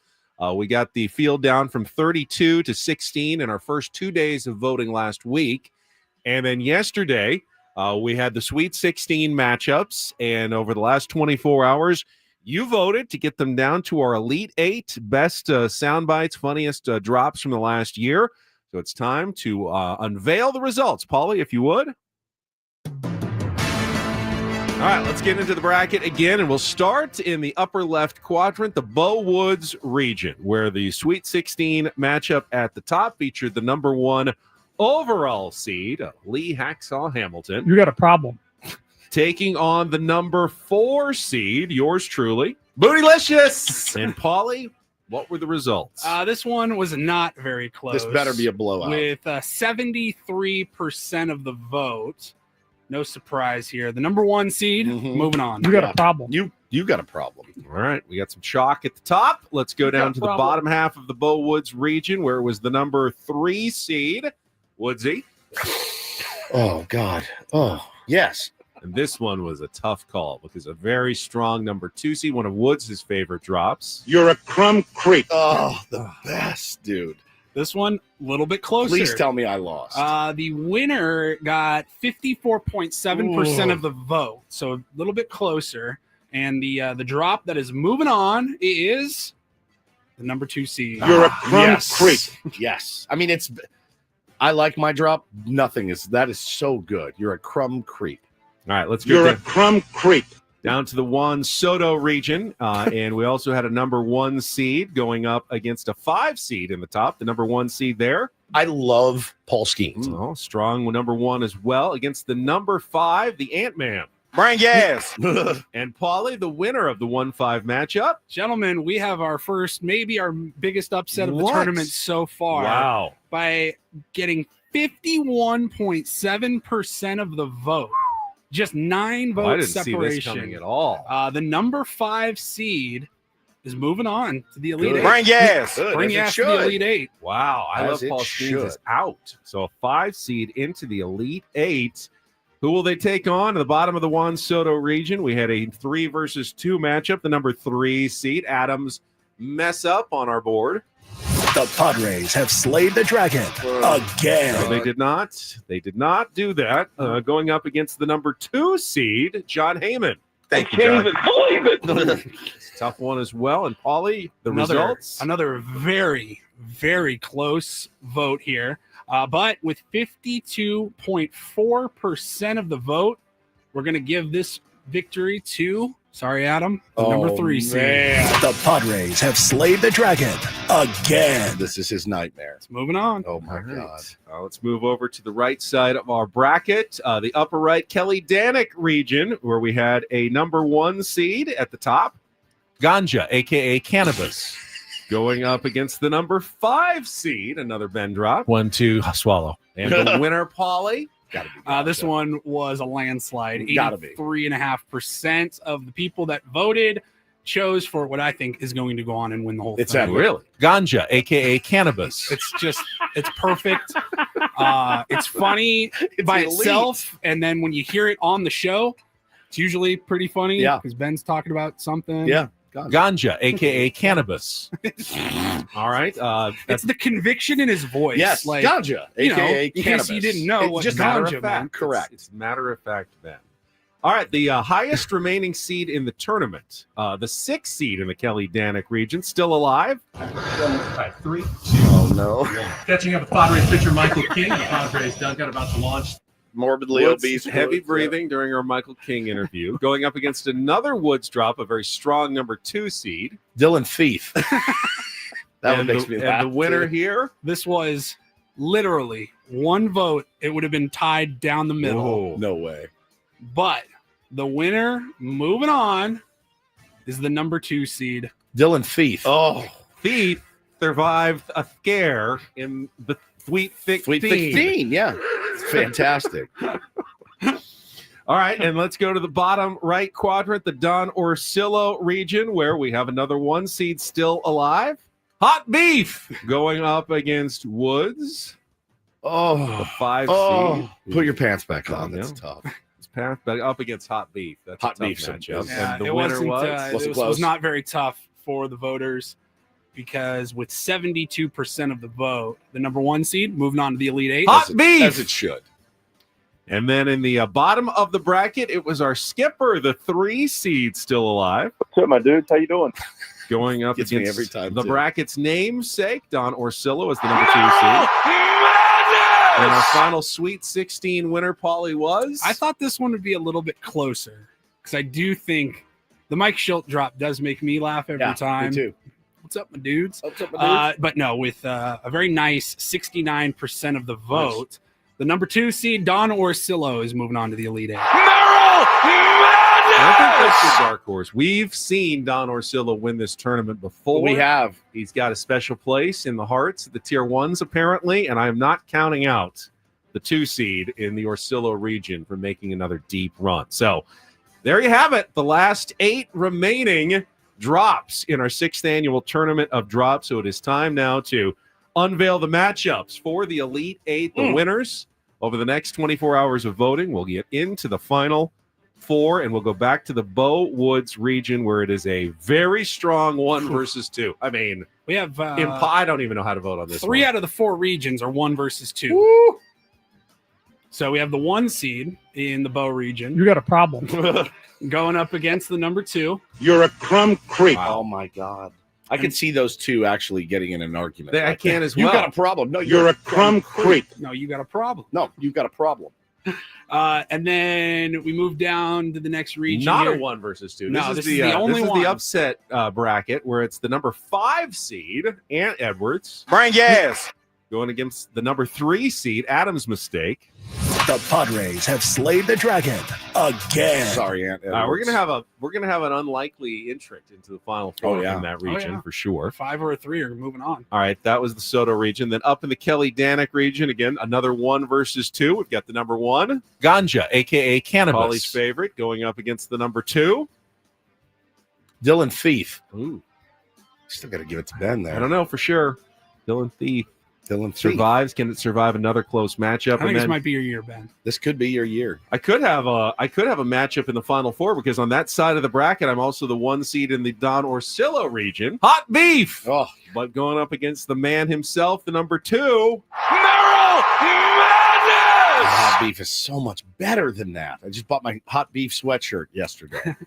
It's brilliant. So the voting is now open. You can go to our social media channels, click on the link to the Google form, and you'll have the next 2 hours or so to get your votes in to try to I decide usually the cap final it 4. once I get into the studio here so I can prepare Yeah, for right. this segment. Voting has been Makes a lot of strong. sense. You guys are turning out at your local ballot boxes. We really appreciate you. All right, let's check traffic as people get started with their voting. And Woods, I wanted to get your story from this weekend at the Seals game that you never shared yesterday. Penalty box hijinks, Bro. apparently. The best thing that's ever happened in there. I've been told what happens in the penalty box stays in the penalty box, but you're going to violate. I guess I'll one of violate the rules code. of indoor lacrosse coming up next year on 97.3 The Fan. From the 855 Get Ross Traffic Center, protecting San Diego after accidents or injury, here's Kelly Danick. Traffic is sponsored by Crystal Geyser, Alpine Spring. That North 805 up to no good this morning. Crash before Imperial. It's over the right shoulder. Up ahead before Home Avenue. Another crash. This one is over the right shoulder. Several vehicles involved.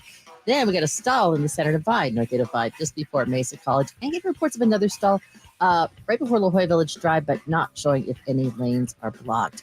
Fortunately, no other incidents or accidents on our freeways. What you're seeing is just a lot of that usual slowing in the usual spots. We're looking at you, West 52, heading out of Santee. What makes Crystal Geyser Alpine Spring Water different? They always bottle their Alpine Spring Water less than 1.5 miles from the spring source. And all their bottles are made with 50% recycled plastic from their own recycling plants. Crystal Geyser, bottled at the Spring Source. And Kelly Danek with Ben and Woods, San Diego's #1 sports station, 97.3 The Fan. Don't forget to listen at 9 a.m. this morning when we announce another Biggest Fan. It's our final week. Your chance to qualify for a night in our Odyssey Suite at a future Padres game. Get your name in if you haven't yet at 97.3 The Fan, sd.com/biggest fan in order to potentially have your name called during our show, during Braden's show and the Gwen and Chris show. And remember, they're out in Peoria, Arizona. We got some sound. They did a bunch of interviews yesterday. I'd love to play a little bit of Gavin Sheets. He's one of the guys we didn't talk to, and they were able to catch up with, who's definitely trending toward making the roster. Well, so when we were there, Gavin Sheets had done, I think he hit 1 home run, and just I didn't even see him. And they asked him about that slow start. Like, did you feel like, I'm in trouble here? But now all of a sudden he's like leading the Cactus League in home runs and trending toward making the team. So we can get to that. First, though, I totally wanted to hear the story yesterday. We never got to it. So what happened? Seals had a record game, 20 goals. Yeah. 2 sock tricks, which is 6 goals from 2 different players. But it also was a chippy game, you said. You were texting me during the game. Oh, there's a big fight right here going on. I mean, this was a chippy game against the Desert Dogs of Las Vegas. You know, and it's funny. There's been some good fights, some tilts in the NLL this year.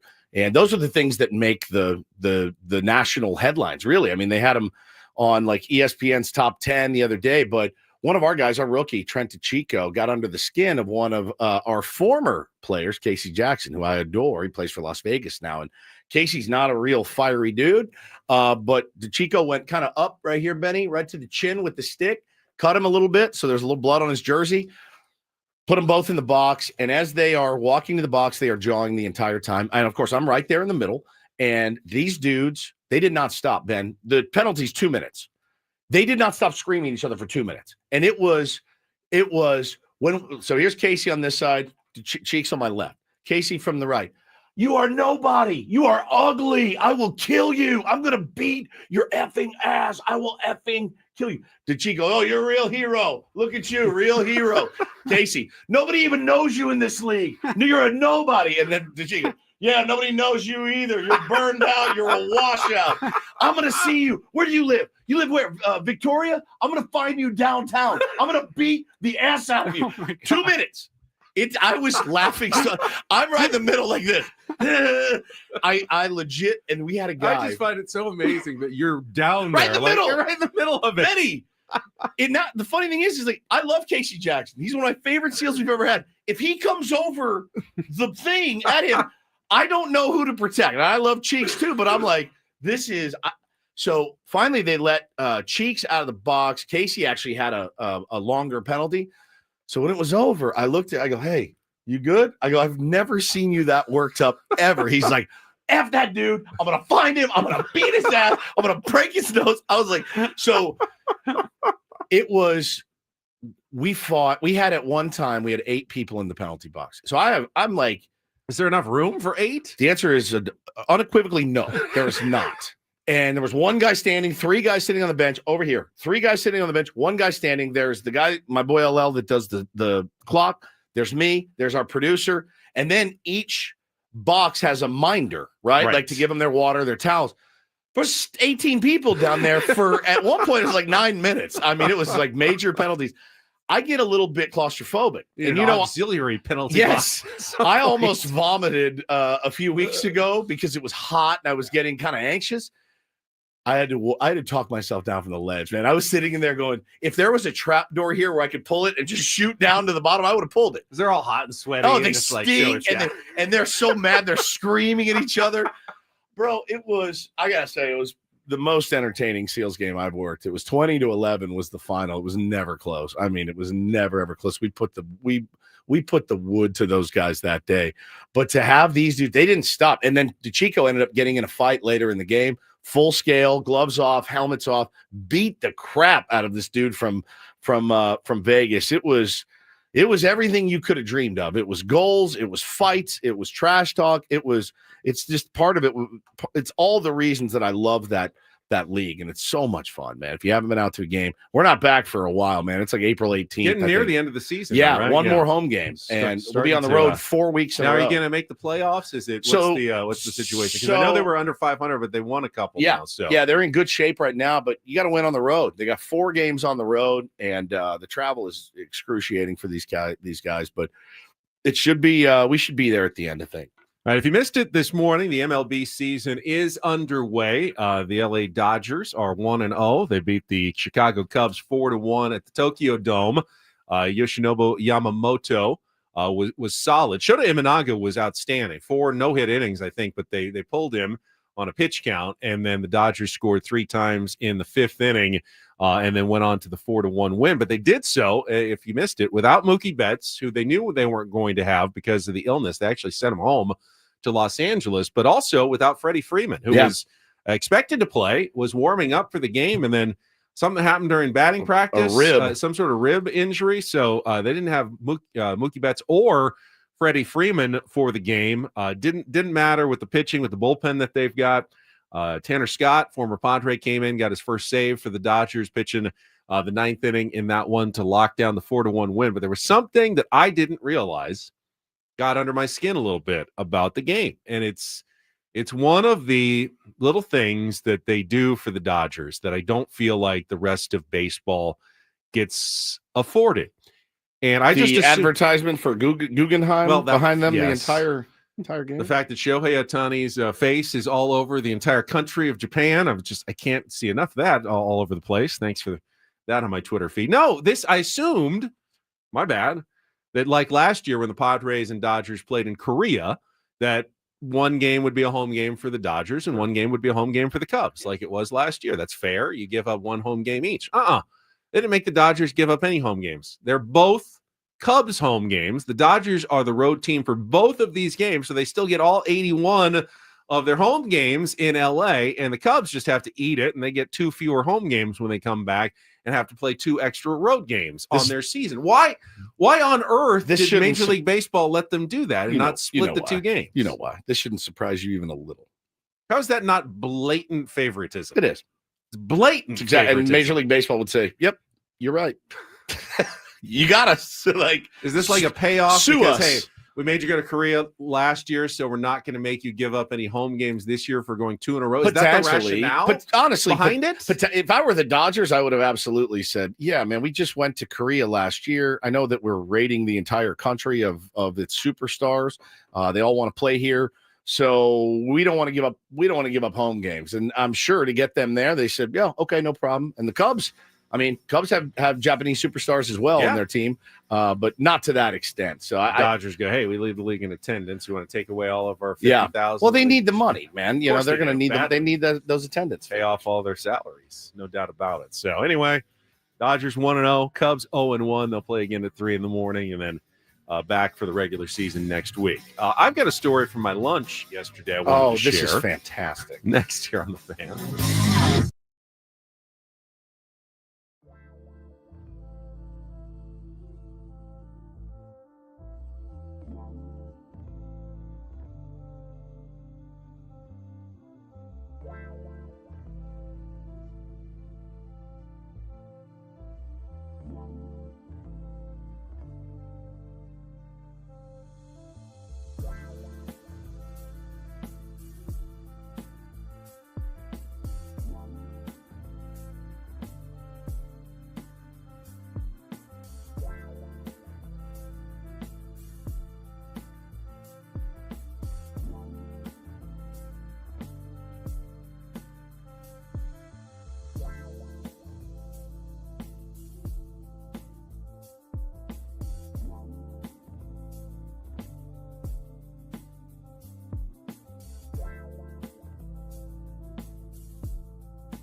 right, we are halfway home on a Tuesday. Ben and Woods, 97.3 The Fan. I'm Woodsy. That's Paulie.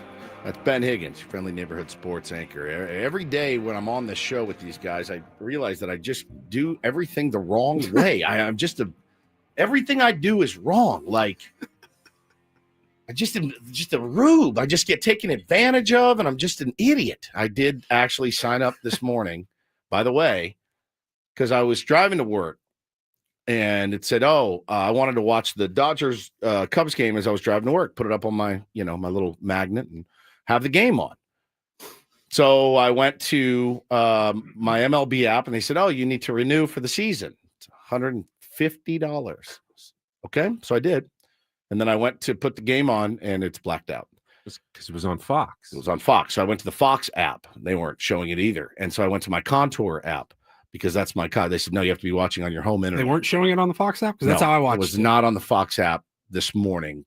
Driving, it wouldn't let me. It had like highlights and stuff, but it didn't have I had that game through my Bluetooth in my car because I thought it was weird. We're just talking about the game real quick.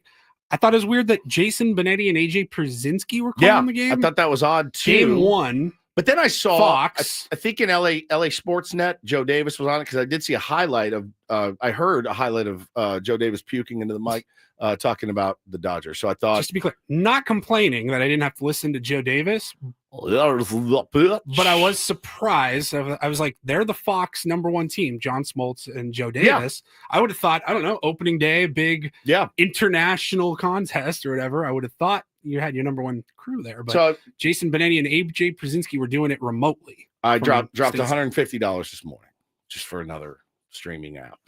And I didn't even get to watch the game. So I'm doing things wrong. And then Paulie just let us know that he's taking a week off in May around Memorial Day. It's his favorite holiday. He's mentioned that before. We've joked about it, right? It's like the most. He goes hard. It's like the most somber day. It's the most somber day of the year, right? And we think about all the Memorial Gras for Paulie. Yes. Memorial Gras, as he calls it in his private moments. I'll be here on the day, honoring those that have served and lost their lives right on Monday, and then it's party time. He's planned a trip around Memorial Day. That's how hard he goes. He needs 5 days for Memorial Day. And I said, where are you going? And he said, I'm going to Vegas. And I said, sick. We go every year for our anniversary. Yep. And he said, I got really cheap flights, and I got suites comped at the Cosmo. I said, excuse me? High roller. And I said, what? How did you get suites comped at the Cosmo? He's a baller. I have never had one mother. Never. I've never had a comp omelet. I've had a free Captain and Coke sitting at the table, but everybody gets those. I've never had a comp suite. I've never had a comped breakfast. Nothing. I've been to Vegas 1,000 times. I go, what? How much money did you guys gamble that they comp? What are you, Rain Man? Like, it's not all about gambling. Did you sign up for a player's card? No. Well, there you go. How do you expect to just get stuff? So here's the thing. I just went. When you go to Jersey Mike's, yes, do you get the punch card for your sandwiches? No, I have the log. I have the login. I have the login. Okay, you log in and get your. So if you didn't have that, you can't just walk in and be like, "I come here every day. I've been here 10 times. Where's my free sandwich?" They need to track it before they can give you free things. But hang on, both of you, fun boys, both of you. Paulie said, we don't even gamble that much. It's the meals and all the stuff that we get. I go, I didn't know this. If you book a room through an MGM resort. I just booked a room at MGM. We just booked a room. We were at MGM. Probably should have a player's card. Why do I need It's in the computer. An MGM card. Now, it's kind of fun to just get you riled up. I think you can go, if you have a receipt, when you sign up, you go to the desk. He's not going to do that. You sign up. They can go through your history. If you have like receipts or whatever, then they can give you the credit. You're telling me you guys got comp suites for the money you spent at the restaurants in there, for the gambling, yeah, for it's all not even of at the Cosmo. You can go to Park MGM. Sure. And go to Best Friend for dinner, but it's an MGM Marriott resort. Points, right? I mean, this is MGM, but yeah, like, but Marriott Marriott points. It's in the computer. It's in the computer. You still have to sign up and have a Marriott Rewards. It's got to get Bond credited Boy to or you. whatever it's called. You have to sign up and have them track it first. Nothing's automatic in life. At the very least, you got to put in your phone number somewhere.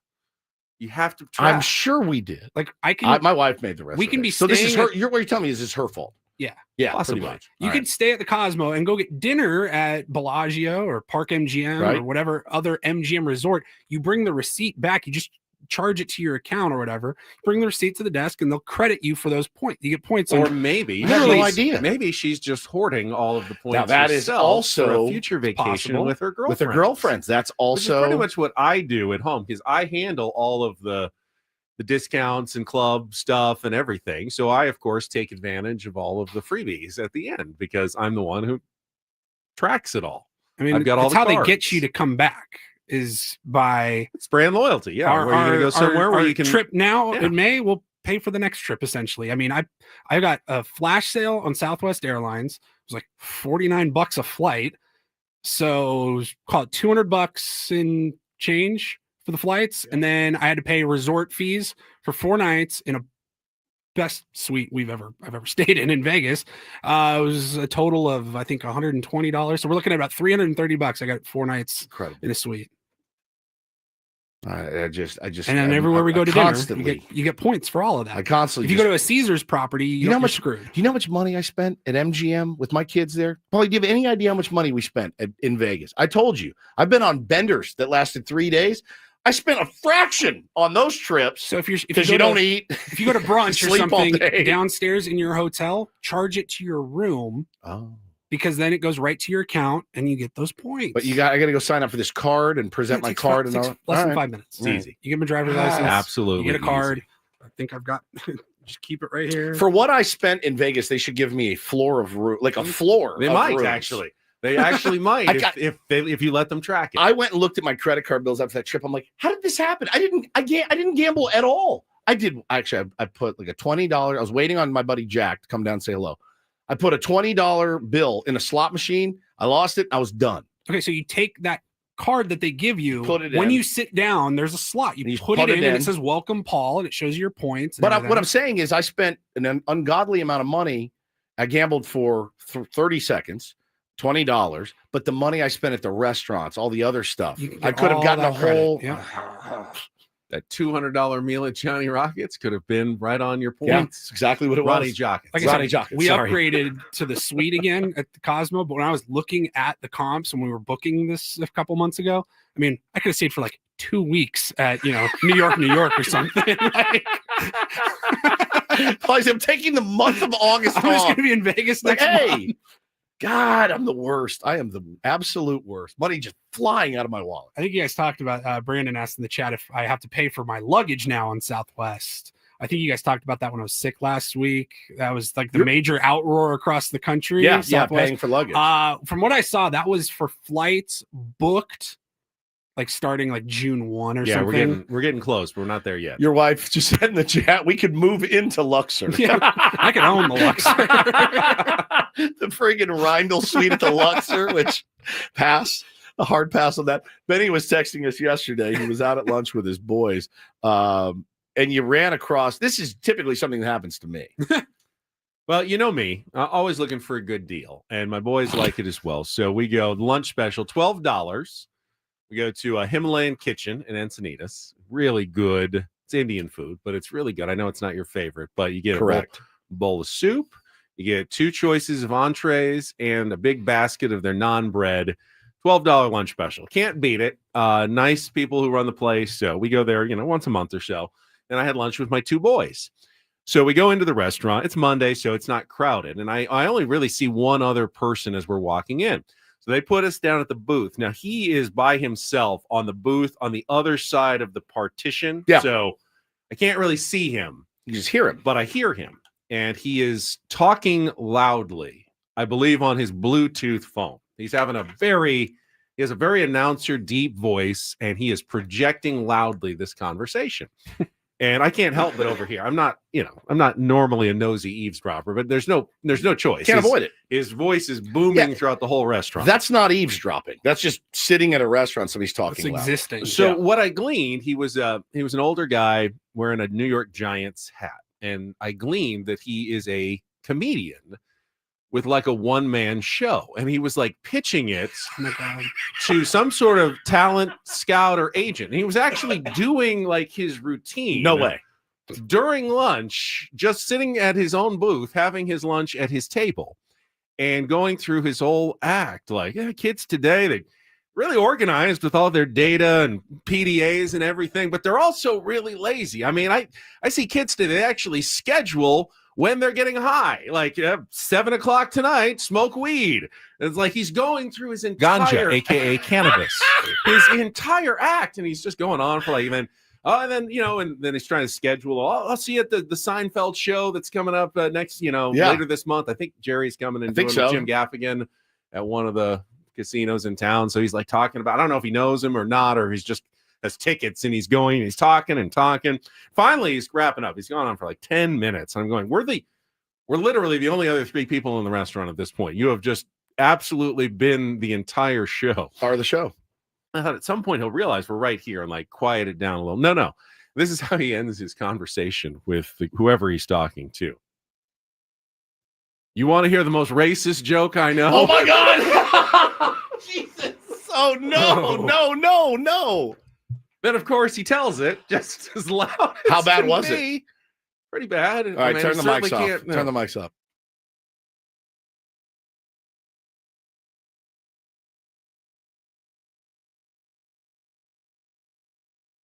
Yeah, I don't like this. Oh my God. Oh my. He said this out loud in public. Yeah. Oh yeah. It was wild. I mean, it was absolutely I'm wild. still mad, even without that last joke. Yeah. Right. I'm still mad that because you told us about this. You texted us as it was happening, and me and Woods both within seconds are like, get audio. I'll do anything. Get audio. I started kind of recording. My son goes, I think that's illegal in California. He goes, True. He goes, you're probably right. I shouldn't just record his phone conversation, at least his side of his phone conversation without his knowledge and approval. Now, I said get him on. I said talk to him and leave him your number and have him on the show to have him do his bit. If you're listening, sir, you have an open platform. Anytime you want. Well, actually, now that I've heard, that was before I knew he was in the KKK. His name was Tim or Tom or something. Just relax. Let's not dox him either. I don't know his last name. Get suspended here, but oh my gosh. Marissa says it's legal if it's in a public place. I don't know if that's true. Could you not like pretend you were recording something else, and it just if you happen to hear well, him? it's true. I mean, you can just be recording your own conversation. That's if he true. happens to be so loud that he bleeds over into yours. Like, you're not going to that's his believe fault. what it sounded like when Ben was eating lunch yesterday. I recorded the guy at the supermarket that's saying, it's a shame. Yeah, That's true. I recorded him. All right, that's not illegal. All right. I guess if you're on the other end of the phone conversation, not telling the person that's recording, true. That's true. That's illegal. But just doing it in public, they're talking in public. It's on them. So, did you get a sense of where he left it? I'm not sure. With I can't believe he did his whole act. Yeah, he was just going through the act. Like, this is how I sell myself. Was it besides that terrible joke that he said he'd been in the business, 35 years or something. Been doing this for a long time. And he's at a Himalayan kitchen on he a said, Monday. you know me, I'm cheap. I like a good deal, so here I am. It's like your spirit animal. Bad jokes and cheap meals. It's like your total spirit animal.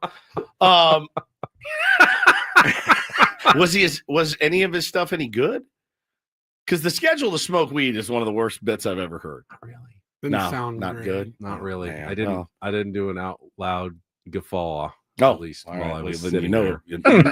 Nothing. You didn't get tickled at all, especially that last one. No. Jeez, I don't know if you can tell that one on stage, buddy. I wouldn't. No, I wouldn't. So that was my lunch yesterday. That's more exciting than mine. I'll tell you that. Got my points though for for Himalayan. You have comps there too. Well, I mean, pretty much everywhere has a loyalty club now. It bugs me. I think maybe that's why I don't do it all the time. I think it bothers me, but then I like to complain about it when I don't get free sweets at the Cosmo for a month. So, who's the dummy now? All right. We need a contestant for Take on Woods. If you'd like to join us and qualify for our grand prize drawing to Las Vegas, maybe you'll see Paulie there. You probably will, actually, during this week. You can only take around on my beloved Memorial Day. Take on Woods in our musical trivia contest. 833 Memorial Gras. 288-0973, 833-288-0973. Well, we'll play our game. Coming up next, UV Tier 1 for a chance to go to Las Vegas. Got my ass kicked yesterday, too. You did. We'll see how you do. So you can call in now. Right now, though, I'll tell you about Prize Picks. I jumped the gun a little bit earlier, but hey, we had baseball on this morning. I think baseball is the best way to play Prize Picks because it's every night, and you can set lineups from players on different teams, whether you're watching Fernando Tatis Jr. or Manny Machado. Hey, more or less than 1.5 total bases, or Luis Arraez, more or less than 1.5 hits. You can set your own lineup with Prize Picks. All you have to do is log on to the app. Very easy to download. And when you do, make sure you use our code KWFN. You're going to get $50 instantly when you play your first $5 lineup. So $50 free when you play your first $5 lineup by using the code KWFN at Prize Picks. After that, you're just setting lineups between 2 and 6 players together.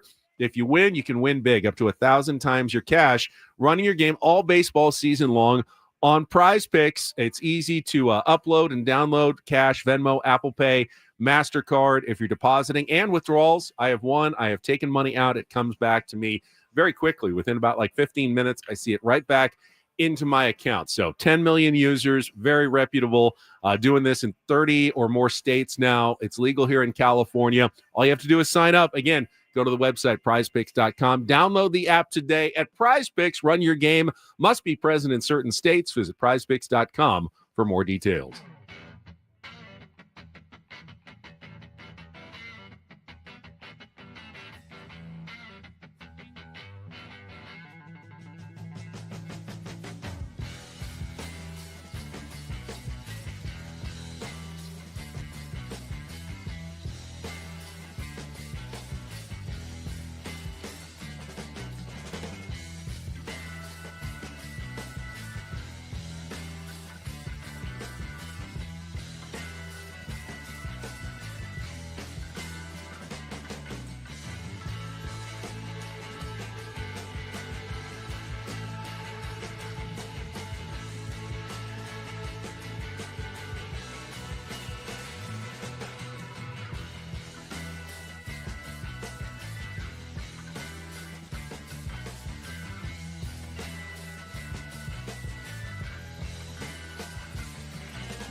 Adam just came in and said, well, I can't believe you bought the MLB package. We have a station one that you can use.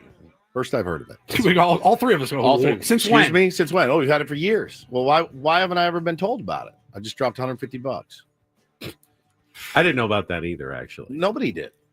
Oh, everyone knows. Everyone uses it. Everyone but us. And then he said he's going to buy us the MLS package as well. Already bought it. Paid for that too. $230 right there, back in my pocket. It's cool, man. Just made of money. It's no big deal. It's fine. You have the loyalty card though, so you can get buy 5 MLB packages, get the next one free. I mean, he said we've had it for 3 years. We've been here for 6 years. I've never heard that. I've used yours. Yeah, we'll go in the next morning sometimes. We'll get some clips. Sound from a game that happened or Oh my whatever. God, dude. I didn't know. Yeah, that's news to me. 3 years, he said we've had it. Swear to God. You got the inklings of a Padres trade possibility. What? That I want to bring up. Oh, is this a fake trade? It's not a fake trade. It's a real idea. Well, hold on. Is it a rumor or is this a Ben? This is my own. All right. My own idea. Love these. Maybe we can discuss it. Sam Levitt's going to join us at the bottom of the hour. And we are confirmed for the head coach, Steve Fisher, the architect of the San Diego State basketball program, going to join us here on First Four Tuesday, coming up at 9 o'clock this morning to talk about SDSU hoops. So that's all coming up in just a couple of minutes. Right now, though, it's time for today's game of Take on Woods.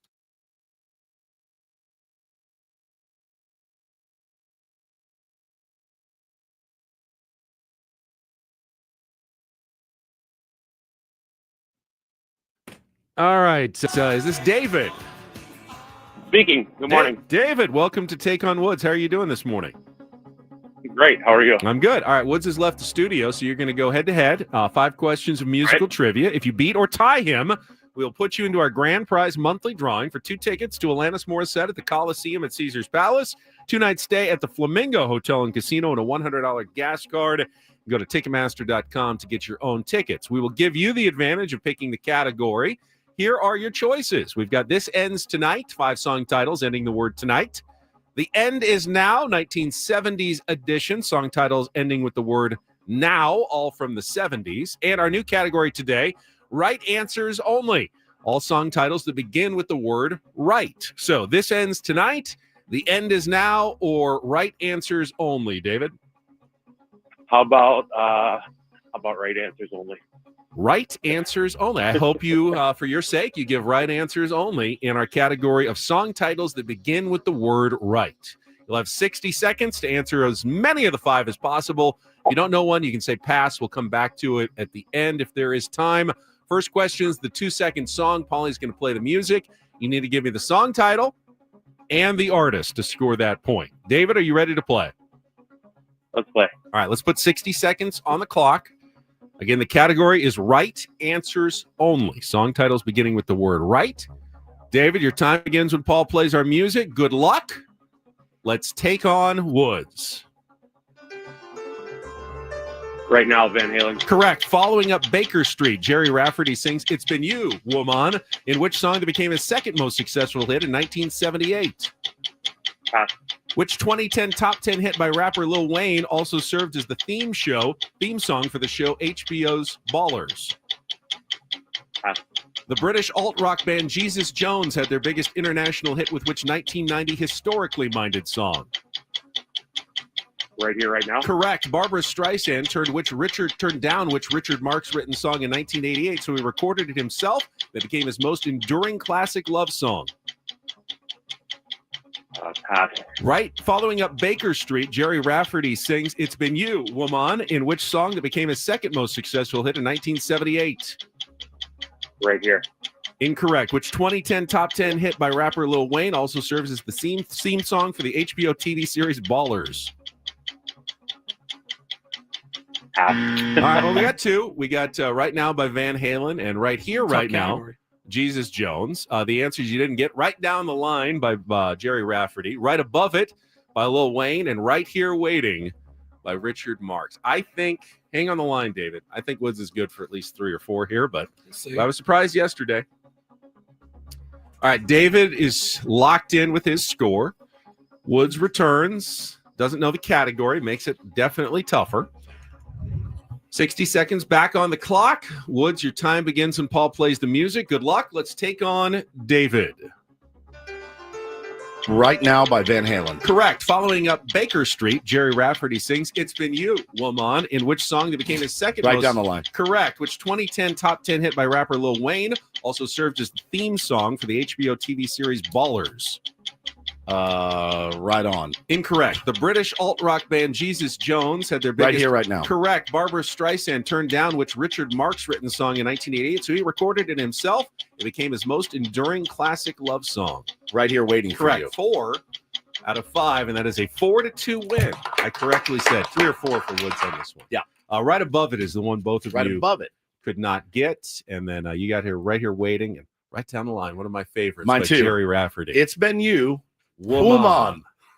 Right down the line. Why does he do that? Jerry, why did you do that in your Woman. song? It's the word. It's woman. been you, woman, right? But he says, woman, Woman. woman.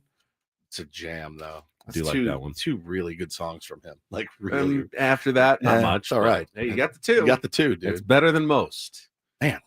All right. Feels Let's good to win. Let's take a timeout because when we come back, we will head out to Peoria, Arizona.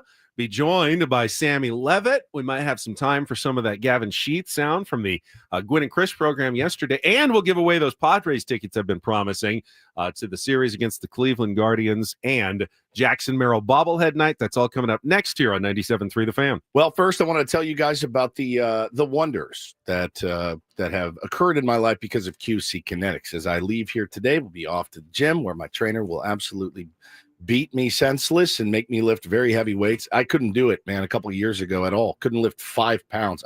My wrists were they felt like they were shattered. I had no idea what was going on. I was very panicked about it. Went to QC Kinetics. I was skeptical when I walked in. I was skeptical after the first treatment, right? But I went back, kept going back. Got 5 treatments on each wrist. My wrists are so strong, good to go. Look, it's been a total game changer in my life. If you're walking around with pain in your knees, your hips, your shoulders, your back, other joints, trouble sleeping, trouble walking, if you're missing out on walking and golfing and jogging and lifting weights, playing baseball, whatever it is that you love to do, you're a great candidate. All right. Call them today, 619-614-PAIN. They got 2 locations, one in Torrey Hills, one in Hillcrest. You'll get a free consultation, learn how the latest advances in regenerative medicine can get you lasting pain relief, just like it did for me, with no drugs, no surgery, and no downtime. 619-614-PAIN. They are QC Kinetics, and they are fantastic. 619-614-PAIN. Let them know Woodsy sent you.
Don't forget, you can join 97.3 The Fan at Dave & Buster's in Mission Valley this Friday as we broadcast live all day long in celebration of the biggest college hoops tournament of the year.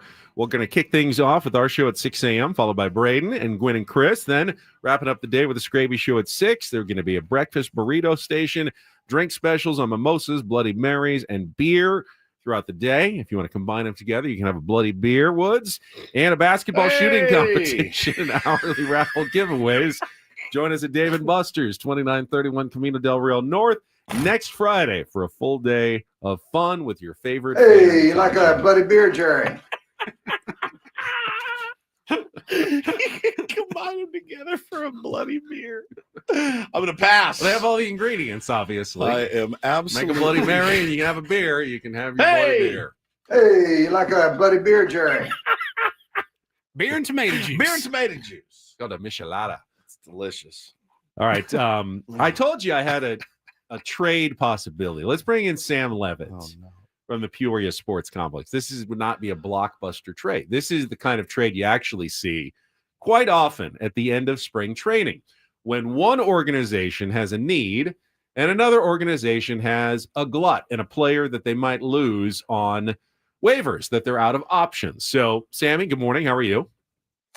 Hi, guys. Good morning. Good morning. So I saw yesterday that the Tigers sent Jace Young down to the minors, and they are pretty thin at third base. He was like their leading candidate. Manny Machado, to the Tigers. No, I was thinking more like Eggy Rosario to the Tigers. Just to pick up a AA, some minor league prospect. You don't want to give away Eggy for nothing if you don't have to, but it's looking less and less likely, Sam, that he's got a spot on this roster, considering the competition we were talking about yesterday for those last spots.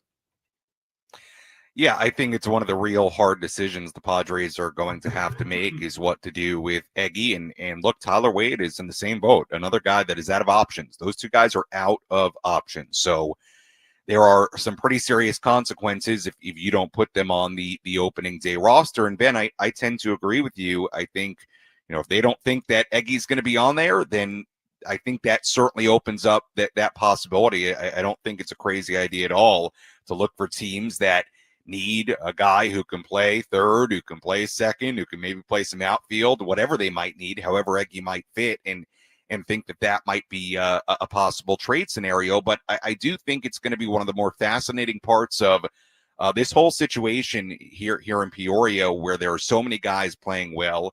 There are so many tough decisions to make. If I'm the Padres, I would hate to lose Eggy. I really would. I at least know Eggy can hit left-handed pitching. I know Eggy can play multiple defensive positions, and it would hurt, I think, out of all these guys to lose Eggy Rosario, because I do think he's got some things that you really, really like, and I think he's somebody the Padres, like quite a bit. So we're going to see, but I don't think it's a crazy idea, Ben, and it's another interesting little element in this whole conversation. My prediction, he'll be traded, but somehow end up back with the Padres in a year or two anyway. That's a good point. That's what AJ Preller does. Sammy, I remain, I said it last week. I think we were talking to you. I said, I still feel a trade is coming. Now, it could be something of the level of an Eggy Rosario type move, but there's a couple other guys that are making a strong case. And of course, we spent our morning yesterday really in shock that Yuli Gurriel is going to make this roster. Of course, goes out, hits a bomb, drives in 4, tells us all to shove it. Great. I do it do it for 162. I knew it was coming. When it happened. I texted our pal Jesse Agler. I just said, LOL, my friend. Because I had talked to Jesse and I said, I'm a little surprised by this. He said, you shouldn't be. They think that he can be, potentially this year's Donovan Solano, blah, blah, blah. Yeah. And, hey, listen, if it works out great, I'm always happy to look like a fool. I am really surprised, though, that this spring training has gone down without one single trade. Nothing. I mean, AJ Preller, the wheeler and dealer, deals from a position of surplus, and a lot of times, sometimes doesn't deal from the whole offseason, right? It's just been dead. Has he made a single trade since the season ended? I don't think so. He did acquire Ron Marinaccio. Ron Marinaccio. Right. There you go. Yep. So, I mean, I'm really Did he surprised. do one for a player for player? I don't think so. I don't think so. Yeah. That's a cash for player, don't right? think so. That's not a trade. That's buying a player. That's buying a player. It's wild to me, Sammy, and I'm sure it's not for a lack of trying. I'm sure he's been working the phones. And again, if you're looking and you see you've got some potential guys, Oscar Gonzalez, who does nothing but just catch barrels. Sammy, we could lose him, and that would feel like a blow too. Absolutely. Yeah, it certainly feels like there are going to be potentially multiple deserving people that are left off this roster. I told you yesterday I was not surprised about the Hayward thing at all. I was a little bit more surprised about what Kevin Acee had to say about Yuli Gurriel, but look, that's kind of been their track record as a front office, as an organization, that they will give opportunities to veteran established players and see what they have. And I think, some of this may just come down to who's out of options and who isn't. Again, it's an interesting part of the Wade situation, an interesting part of the Eggie situation. Connor Joe has options. I mean, I know it would sound crazy for Connor Joe to sign a major league deal and show up here and potentially, not make the opening day roster, but he is a guy who has options. So, look, I think there is part of it where it may just come down to decisions like that, like who has options, who doesn't. I think it's one of the many, many factors that plays into this whole thing. So, look, I'm not shocked at the Gurriel part of this. I'm not. I don't think he gives you a ton of versatility defensively, obviously. Like, he's going to play some first base and he's going to DH. So I do think you lose a little bit of that with him on the roster. But it wouldn't shock me for the Padres to want to see what they have in a Gurriel before they make a further decision. Because, look, the reality is that if somebody like that is on your opening day roster and the first month and a half, 2 months just isn't going well, and it's a la Matt Carpenter, it's a la Nelson Cruz, you can always move on. Now, of course, if you put them on the opening day roster, you may be, limiting yourself what you can do with some of these guys that are out of options. And, I also think the other part of this that it is interesting and should be talked about is look, obviously I think these are collaborative decisions in that front office and with that coaching staff, but you just never know what those conversations are like, in the sense of, from a baseball ops standpoint, a front office standpoint, a kind of, baseball-y type part of it, like, would it make more sense to put this guy on instead of this veteran 40-year-old? Probably. But you may have people in that room, banging the table and saying, no, we want this guy. We want to see what he is, and he's going to be important for such and such reason, and we need to give him a shot at the start of the year. And I think that's something that, may be hard to swallow from like a baseball standpoint, from a spring training performance standpoint, but I do think is something that is probably a real thing that happens. Sammy, let's talk about the pitching competition for the final starter's job again. We've talked about it many times, but getting a little clarity. Matt Waldron, he's out for now, so he may see some time in the big leagues, but not at the start of the season. So it's down to Kyle Hart, who you talked to after his last start. It's Randy Vasquez, who's kind of bounced back, and I want to hear more about that in the backfields since he struggled in some Cactus League outings. And then tonight, big night for Stephen Kolek, back on the mound against the Giants in Scottsdale. Will we have more clarity, perhaps, after this evening? I don't know. I don't know if clarity is the right word. We're coming down the stretch here. Look, I'll go through them one by one. Stephen Kolek, it's a big night for him on the road. I would assume against a good Giants lineup for a night game in Scottsdale. It's a big night for him. And Stephen Kolek has been really good, whether it's been on the backfields, whether it's been in the Cactus League games. It's been really impressive, and he's got a real shot to take this fifth starter spot. But I think the other two guys are really in the mix. I mean, Kyle Hart, I thought, looked pretty good the other day. He ran into some trouble, got out of some innings, said, he bit a little bit finer. It's probably even a deeper outing and a better line. And certainly he thinks that he's going to be built up to the point where, first turn through the rotation, he'll be able to give the Padres what they need. And then, look, if you were looking for Mike Schilt or for anybody there to, basically kind of move away from Randy Vasquez and sound different about Randy Vasquez, that's not the sense I get at all. I mean, I've heard about this AAA outing, these 5 scoreless innings that Randy has that put together a handful of days ago. I've heard about them like 5 times. Okay, so clearly it made an impact.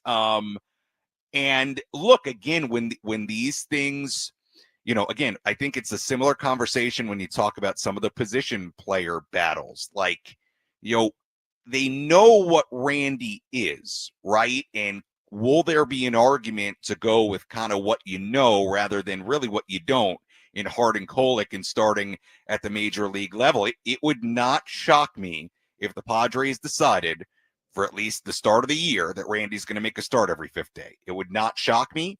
Look, I think there's very interesting questions to see what they do with the rest of this staff with no Hoeing and no Reynolds and and now Johnny Brito dealing with forearm discomfort, tightness, whatever they called it.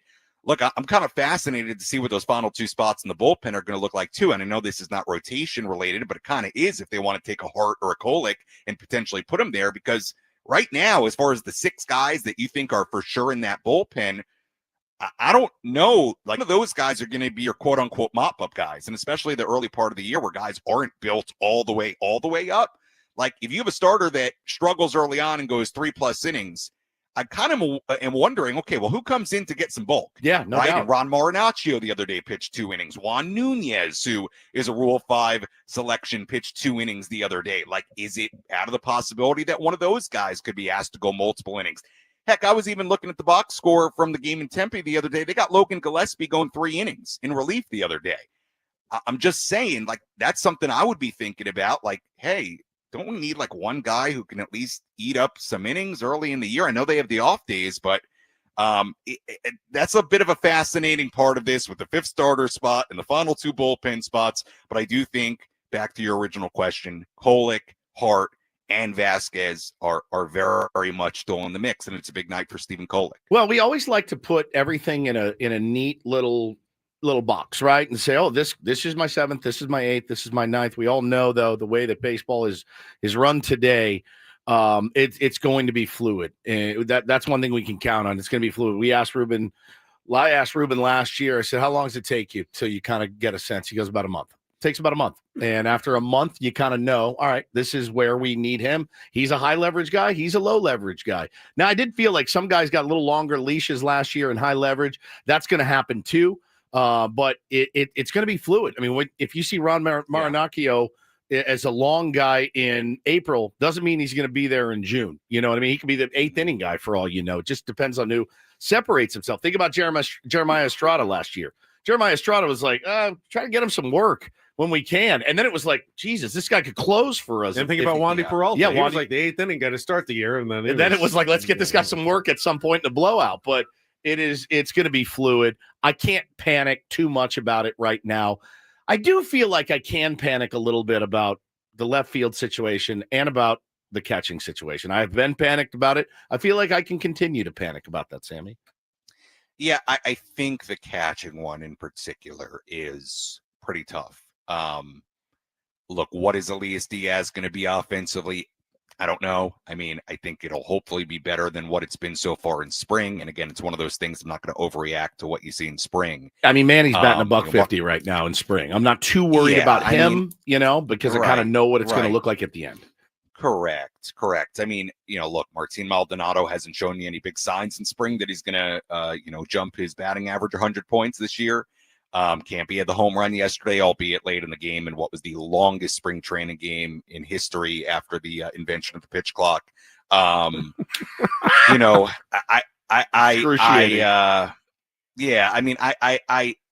don't know. I mean, would it be shocking to me if Maldonado's on this team? It wouldn't. Again, is it one of those situations a la, a Gurriel, where, hey, let's run with it to start the year and let's see kind of what we got. I mean, it could be. Campy does have options. So we'll see, but it's not like any of those guys have stood out. And I think that's what makes it really hard. And then I keep on thinking about how much defense has been valued in all these conversations about catcher. And I think to myself, well, if you're like just settling on, hey, we may not get a lot offensively at a catcher unless Campy really, really steps forward offensively, then, is the decision just, hey, let's see what we got in Maldonado and Campy will start the year at AAA. I think it's possible. So we'll see. But to me, Woodsy, that's like the tough one is like, man, are you just kind of content with, hey, defense is what we're getting at catcher the best we can, and offensively it's going to be what it is. So we'll see. Sammy, got to let you go. Have a good rest of your day. We'll talk to you again tomorrow. All right, guys. Thanks. All right, Sam Levitt. We're going to check traffic, and then when we come back from traffic, we're going to give away those Padres tickets next here on 97.3 The Fan. 855 Get Ross Traffic Center, protecting San Diego after accidents or injury. Here's Kelly Danick. Traffic is sponsored by Humboldt Casino. Still a few things that might get in your way. A bit crash clearing on northbound 805 before Imperial. Also traveling on westbound 52 right at the south 805 connector ramp. There is a stalled truck in the center divide in the North County. Northbound side of the 5, just past the 76. There is a collision over the right shoulder and an accident over the right shoulder on South 15, just past Felicita. Hey players, things are about to get real here in San Diego with the all-new Humboldt Casino Resort, where you can play your heart out and enjoy all the perks that come with it. Opening this summer, Humboldt Casino Resort, the player's place. Learn more at HumboldtCasino.com. I'm Kelly Danick with Ben and Wood, San Diego's #1 sports station, 97.3 The Fan. All right, exercise those dialing fingers now and call for a pair of tickets for the Padres Guardians game on March 31st. Third caller is going to win. The first 40,000 fans in attendance will receive a Jackson Merrill bobblehead. You can get your own tickets now at padres.com/tickets. That's the first game following the opening series against the Braves on that Monday against the Cleveland Guardians. Bro, that's a hot ticket. I mean, a hot ticket. A Merrill bobblehead, his first. I mean, that thing's gonna be insane. Yeah, I mean, I'm pretty sure the first series against the Braves is going to be packed. Oh, yeah. And then with that game on Monday against the Guardians being Jackson Merrill bobblehead, that's a 5 for 5 to start the season with big attendance numbers for the Padres. Yep. Thursday opening day will be, sold out. And then you got Friday, Saturday, Sunday against the Braves. Those will be packed. Then a Monday bobblehead night. Wow, you're going to get off to a great start attendance-wise if you're the Padres through the first 5 games of 2025. Yes, sir. All right, I see people calling in. Paulie will pick up a winner during our top of the hour break. And then when we come back, we will be joined by the legendary Steve Fisher, kind of our March tradition with the Aztecs heading to March Madness. We'll talk with Coach Fisher about Dutch's team and their chances against North Carolina today. We'll also have our biggest fan name announcement when we come back as well. So stay tuned for all of that as Ben and Woods continues on San Diego's #1 sports station, 97.3 The Fan.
All right, busy final hour.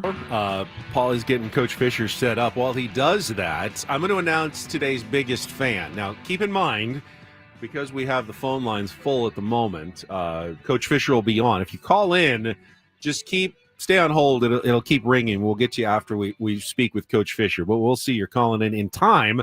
You have 10 minutes to qualify for our grand prize drawing. 20 tickets for you and your friends for a night in our Odyssey Suite at a Padres game later this season.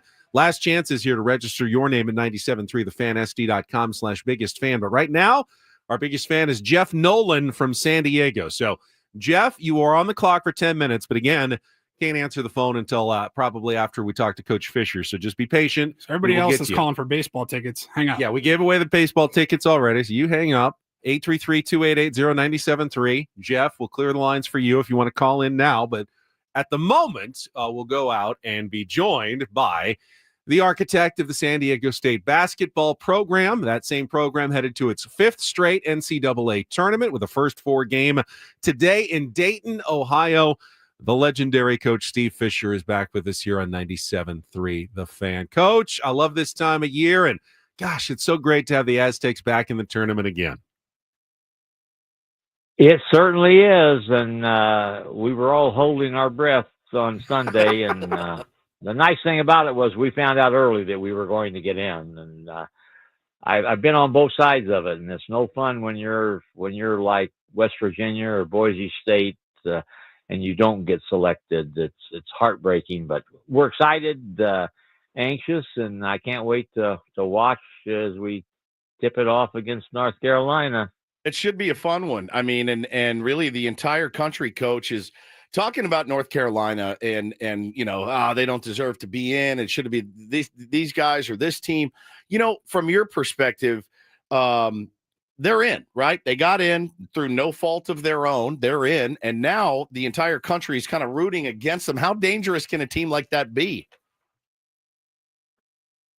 Well, they're good. They're very talented. North Carolina is always talented. Their resume speaks for itself. 1 quad win out of 13, I think, 1-12. So probably they shouldn't have gotten in, but they are talented enough to where they could get to the Sweet 16. I agree with some of these people that are talking. They will be like us. They've heard all the noise, and they will want to prove that they belong.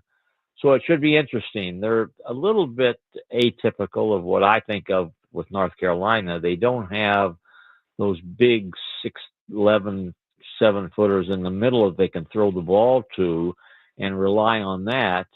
But they're typical North Carolina. If you don't get back on defense, they're going to run you out of the gym. They really run. So we have to do a great job with that. They're guard dominated. R.J. Davis is their most important player. And so we've got to come out and play like the Aztecs can play and play hard. And I think we'll have a great opportunity. So, Coach, what are the challenges of finding out who you're going to play on a Sunday afternoon and then having to play that game half the country over on Tuesday? Because I know you play back-to-back games in conference tournaments, but you've already seen those teams many times. You have your assistants scout potential opponents when you know, hey, we're either going to be this guy or this guy, and you'll have different scouts. You can't scout every team in the country. So this is a unique situation. And I saw Dutch say yesterday, he was asked that question. He goes, I've been to Final Fours as a head coach and an assistant in national championships and many, many NCAA tournaments. I've never done this. I don't really know what the first 4 is like. What do you see as the challenges facing Dutch and the coaching staff here? Well, I would say one thing. I've been to Dayton, and it's a basketball city. I think that they will put a lot of people in the stands. And I think the good news for us is everybody's going to cheer for us unless we're wearing Carolina blue. I think we're going to be the team that picks up all the neutrals, and I've been on both sides of that also. So what happens, it's not like the old days. The old days, you couldn't get film on people. Now, when we saw Carolina pop up, we've got a lot of coaches, and immediately we must have had 15, 20 tapes on Carolina that they divvied up and who's going to take what. And so they were hard at it Sunday right after the selection to start getting a feel for a game plan. It's obviously a short turnaround when you find out on Sunday and you have to play on Tuesday. We traveled yesterday and had a crazy mandatory open practice. So Dutch is great at juggling all the craziness and not letting it be an issue. I think if you're calm at the top, the players will be calm, and that's what we've got. So we'll be ready to play. Carolina will be also. So I think it'll be a great game. Talking to the great Steve Fisher here on Ben and Woods this morning. And Coach, I tell my little leaguers this, and I was told it growing up. Sometimes hits aren't there, but you can help your team with the glove, right? And if you can't help your team with the glove or the hits, you can help your team by being a great teammate. All of these things. And I look at a player he's my absolute favorite player on the team, Miles Byrd, who has been so good defensively. How important do you think it is? When you're talking to Bird before a game like this, is it, all right, Miles, we need you to score more buckets, or is it you just keep doing what you're doing, being a force defensively, and if the buckets come, they come? I think what you do is, as best you can, you treat it like it's your next game, and you can't go out of the box in terms of trying to do things that you've not done before or trying to do too much. I think that will impact you in a negative way. And I think if you just go out with the opinion that you're going to play for others with what you do offensively, that will allow you to settle into a game quicker rather than saying, I got to hump my shot and I have to do this, I have to do that. You just go out and play. And Miles he's a very cerebral basketball player. I think sometimes Miles takes too many chances, but he can play, and he's an exceptional defender where you think he's not going to be there and he gets a deflection or a steal. Yep. We're going to need him to score some too. I mean, he's good. We've been challenged at times to score, so he's going to have to score, but he can't hunt his shot. He just when it's there, he's got to take it, and then he's got to make it. So you don't want Miles Byrd just being a good teammate, right? he needs to continue to do his thing, and he needs to put some in the basket because we know he's capable of it. I mean, it's he's a marvel, man. He really has it in him to be one of the best in college basketball. He's that good. He's a wonderful player. He's made immense improvement, and I'm anxious to watch him play. I think all of us are anxious to see what's going to happen with Magoon. Is he going to be able to play? And I think they're cautiously optimistic that he's going to have an opportunity to play some. And then what will that be like after having missed about 6 games and 3 weeks or whatever it's been since he was hurt? But obviously we need someone. We need him. And if he can play and play effectively, it will obviously enhance greatly our opportunity. Coach, I just wanted to ask you about Magoon. How difficult is it, maybe from your point of view, from a coach's point of view, what are those conversations like with a difference maker like him who wants to play? He's a kid. He's an athlete. He wants to play. But I got to imagine those are challenging conversations on testing themselves, their strength, their endurance after missing 3 weeks. What are those conversations like when there is no tomorrow for the team, but you also got to do what's best for the player? I think that's what Coach Dutcher and his staff and the doctors have done. They err on the side of caution. You don't want to put him out there when he's not ready, and they haven't done that. So with him being cleared for practice, I think they feel he's ready to play. Now, how will he be mentally when he gets out there? Will he be a little bit nervous about the knee? Hopefully not. If he just goes out and relaxes and plays, then he'll have a chance. I mean, he's had a first year season for us that has had ups and downs. But when he was playing towards the end of the season, he was a huge difference maker and took us from where we were up another 2 levels with his ability to block shots and defend in the post, and then he became a scorer. So if he can play and give us even 15, 20 minutes, it would be sensational for us. Talking to Coach Steve Fisher here with Men and Woods on 97.3 The Fan. And, the ultimate goal is winning Well, 6 times winning the national championship, but even tougher for a first 4 team because you have to win 7 times to win a national championship. It sounds almost impossible, but are there any potential advantages in terms of if you do win tonight of getting your feet wet and maybe some of the nerves out of the way, making Friday's game against Ole Miss a little bit easier for the team? Maybe. We would much rather be playing on Friday or Thursday or Friday. But I remember when they instituted the games in Dayton, and initially it was just a 1 game with the 2 lowest seeded teams. And then in, I believe 2011 is when they played the format that we have now. And lo and behold, VCU, Shaka Smart, they were where we were. They were in the first 4, and they got to the final 4. UCLA in 2021 were in the first 4 and got to the final 4. So it's happened, and every year since 2019, with the exception of 2019, since they instituted this new format in 2011, that one of those teams has won at least 1 game. So I think that whoever wins our game between North Carolina and ourselves will have a great opportunity against a very good Ole Miss team. So how much of an advantage to play in, I don't know that would be significant, to be honest with you. All right, before you go, Coach, Woods is going to give me the eye roll, but I got to ask the one tough question. Who are you cheering for, UCSD or Michigan?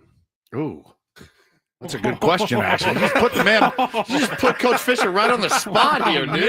God, Coach, I apologize for him. I'm long gone from the University of Michigan. All right. I had a great experience there with many friends and a lot of years. And Dusty Baker has done a great job. Juwan Howard played for me, and he got let go after last season. I cheer for people. I have great regard for what Eric Olin has done at UCSD. You talk about a National Coach of the Year candidate, and he should be up there in terms of the conversation. I think it's going to be a great game, and I won't give you who I'm pulling for. But I'm going to be watching. I'm going to be watching. I tried. It's going to be a I great tell you game. I will tell you this. I called and left messages for both coaches. Of course you did. Congratulating them and wishing them good luck. You're a gentleman as always, and I am not. I'm sorry about that, Coach. It feels like a win. It actually feels like a win-win. You know, when you root for people, it feels like a win-win. Yeah, exactly. Thank you, Coach. Exactly. Thank you so much. Really appreciate it as always. Good luck to the Aztecs, Dutch tonight. You know we'll be rooting for them, and hopefully we can do this again next week as they get ready for the Sweet 16. That would be fantastic. And I've told you this before. I have a routine where at least 3, sometimes 4 days a week, I take little grandson Max to school, and I've got you on. So I'm a regular. I'm a listener. I have great regard for all of you. You do a spectacular job highlighting sports and life, and so you're fun to listen to, and I appreciate what you do for all of us. It makes me. It kills me every It's so time, Coach. I think about you and your uncomfortable grandson, sweet angels, We make driving a to promo school. out of that every time he comes on. Every and time he says comes that, on, so but we'll do that again. I hope we haven't taught Max anything he shouldn't be learning yet, Coach. So we do apologize, and we love you and thank you. He listens intently. He does listen. The great best. Coach Steve Fisher, The as best always, of just all so time. fantastic. Love that we get to talk to him. Tournament time. And he's not taking sides, UCSD against Michigan. Good question. I thought you were asking some dumb thing about altitude or something. I'm like, oh no, God, here we go. Coach, what do you think about run differential? I thought it might be kind of tricky for him. I know it was a great question because he loves all of the local teams. He's so supportive He's of the best. all of the programs in town, but got those longtime Michigan ties, and we got an interesting game on Thursday night between the two. I like what he said, though. Hey, John Howard played for me, and they let him go last year, and I root for people. I thought maybe he was going to go to UCSD, but he didn't go that far. Okay. He didn't want to offend anybody. He's a gentleman. He's very So, loyal. You know that. He also absolutely, I saw, could read books on tape. He's very soothing.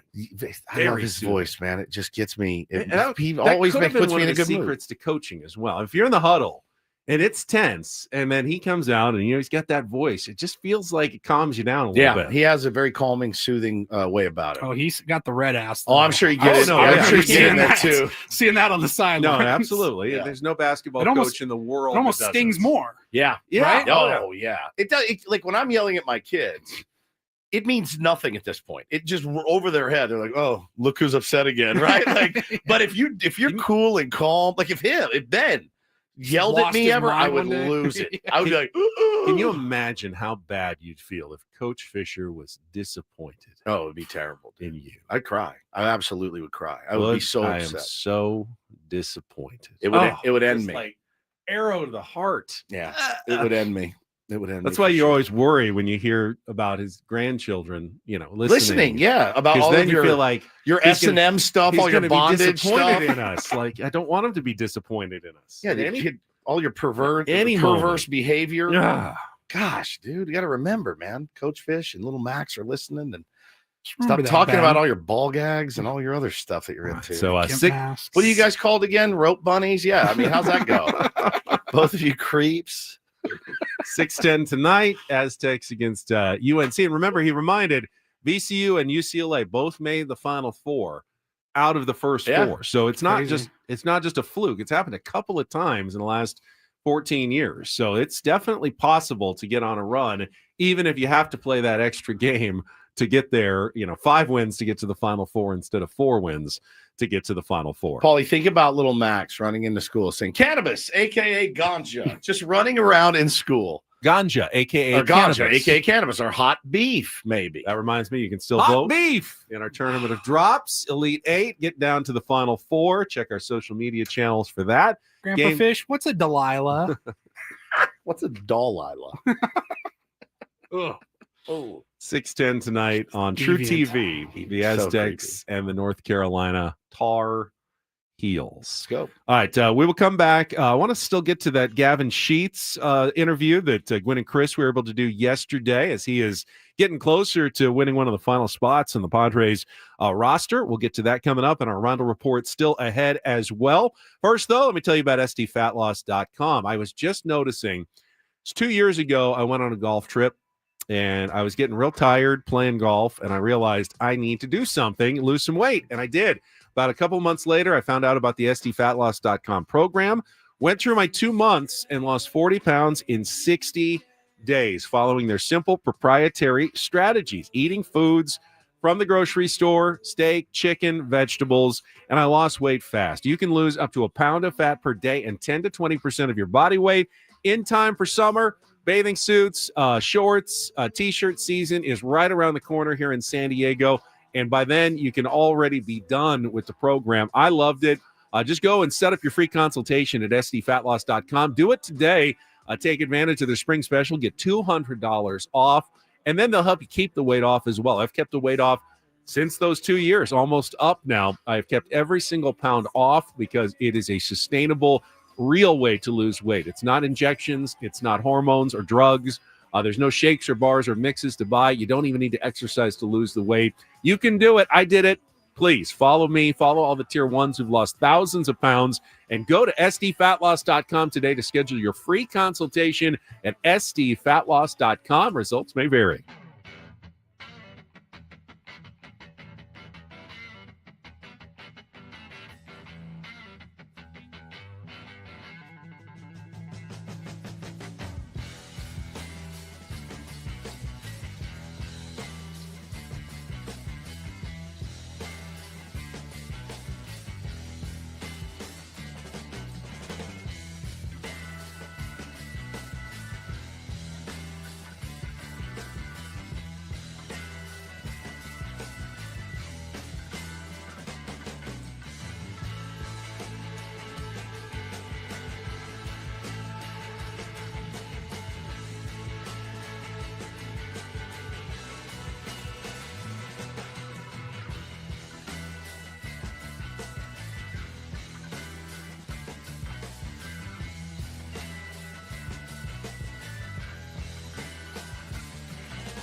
All right, thanks again to Coach Steve Fisher, giving the Aztecs some love as we get ready for tonight's first 4 game. Don't forget, you can tune in to Gwynn and Chris this afternoon, a second straight day, live from the Peoria Sports Complex, and they will have their show from 2 to 6. Had a bunch of interviews yesterday.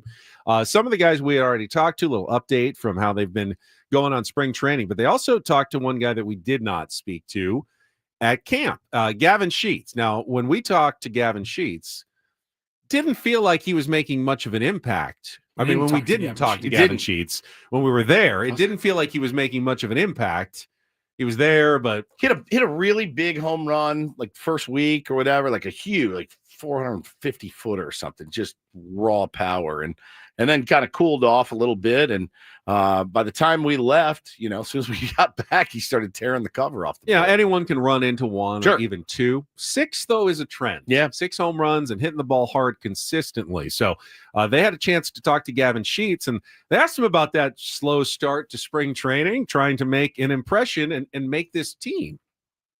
Come in and you want numbers right away. You want to make a team right away, and it's a different spot than I've been in the last couple of years. Yeah. And so, you start to press a little bit, but at the same time, it's like you want to dive into these guys. You want to see their ideas. You still want to work on stuff. You know that in the long run, when everything clicks and you make these changes, everything's going to, in the long run, it's going to benefit you. And so it's kind of that fine line of like, man, I had a great, from 8 to 12 o'clock today, my work was unbelievable. And then you go and you roll over 1 at bat, and you're like, just don't make it a big thing. Don't panic. Don't panic. Like, it's so hard to do, it's though, so right? hard. It's like, man, Yeah. I had 4 hours of unbelievable. I had 100 swings today that were really good, and then my 1 at bat today, I rolled over. I punched down. It's like, how do you not go back and change everything? But no, I stuck with it, and just stuck with these guys and loved what they were doing, and then obviously you start to see some results and start to be like, all right, this is why I was buying in. It's the best. That is the best. Good answer. It's a great answer. And if you've ever played at any level, it's exactly how it goes. Just like golf as well. Oh man, should have seen me on the range. I was striping. Oh my God, couldn't miss. Wedges are the first tee. Wedges are dial. Guys, I'm telling you, I figure something out in my swing. And you get out there, you put in the greatest work of your life. You take a lesson, whatever, and then you get out there, and it's just. One other note there, if you're watching our YouTube stream, his arms are they bursting out of his pullover? Oh, I mean, right. that guy is strong. That guy has look at his arms. Well, it's looking on our YouTube stream coming up here. He is absolutely jacked.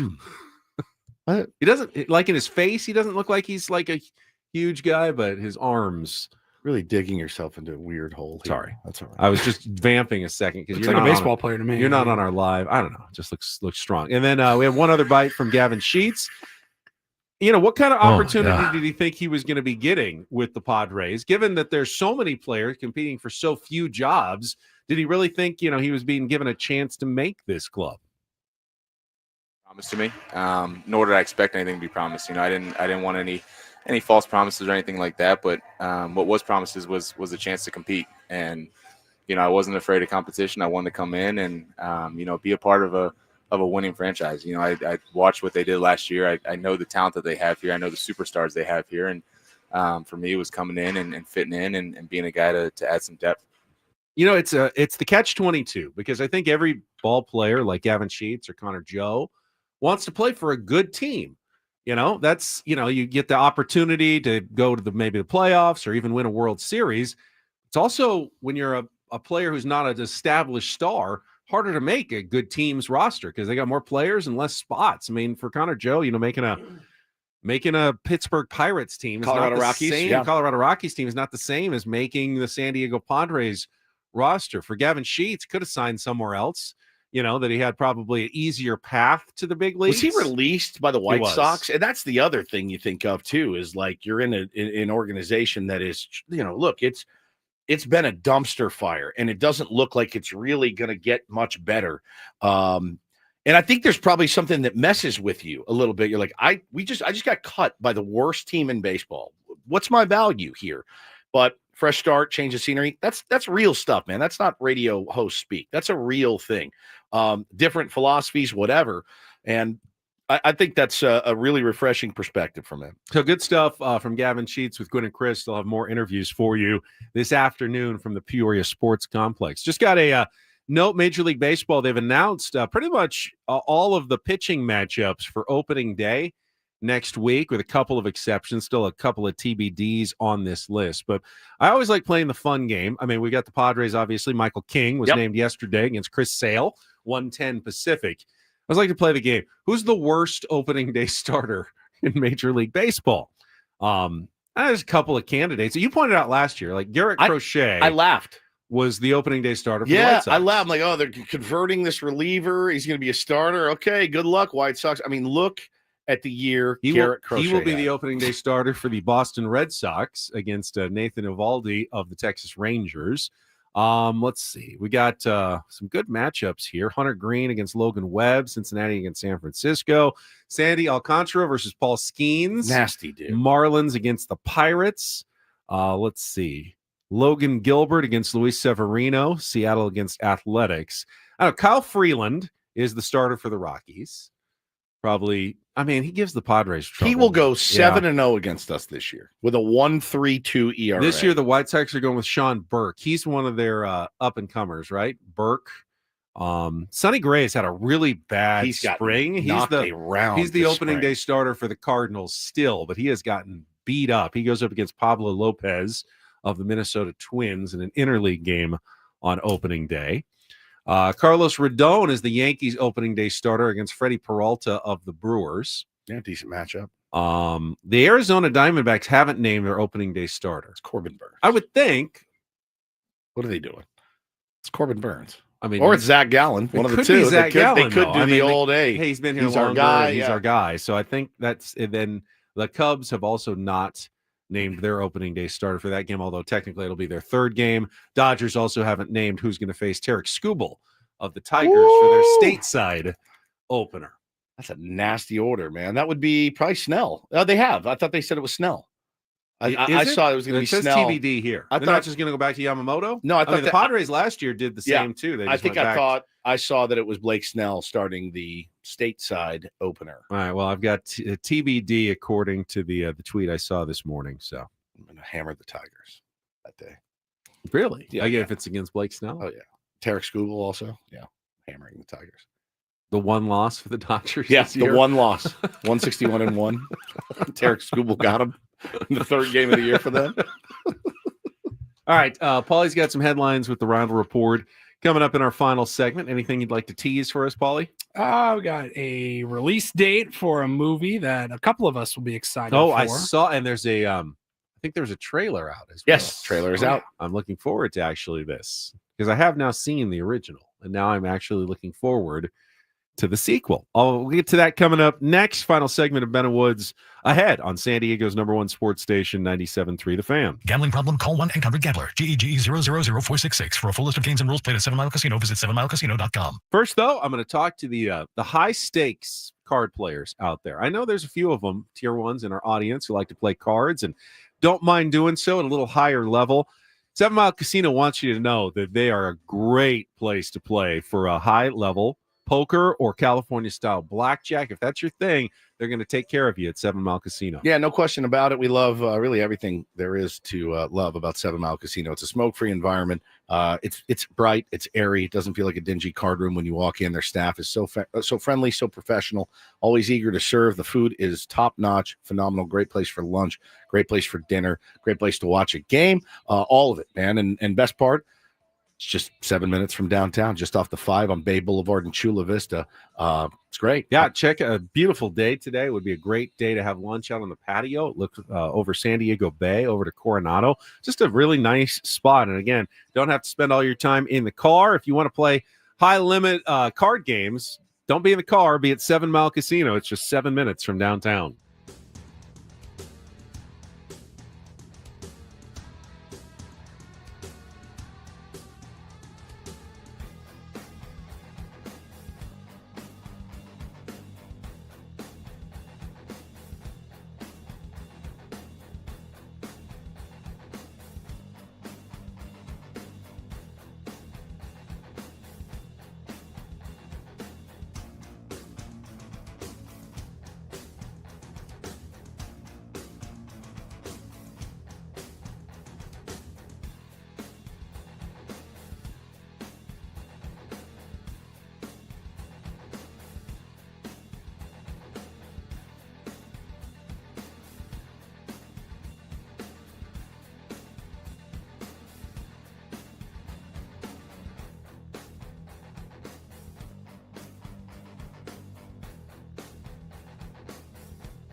Sorry about that, Benny.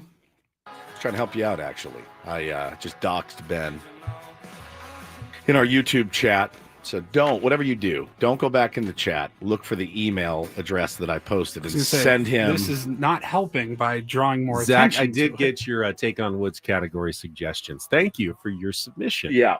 I get those from time to time. I enjoy weed them. through them. I do. They're some of them are perfect. Some of them need a little editing. Yeah. Some of them I've already done the category before, but I always Are some of them appreciate- terrible?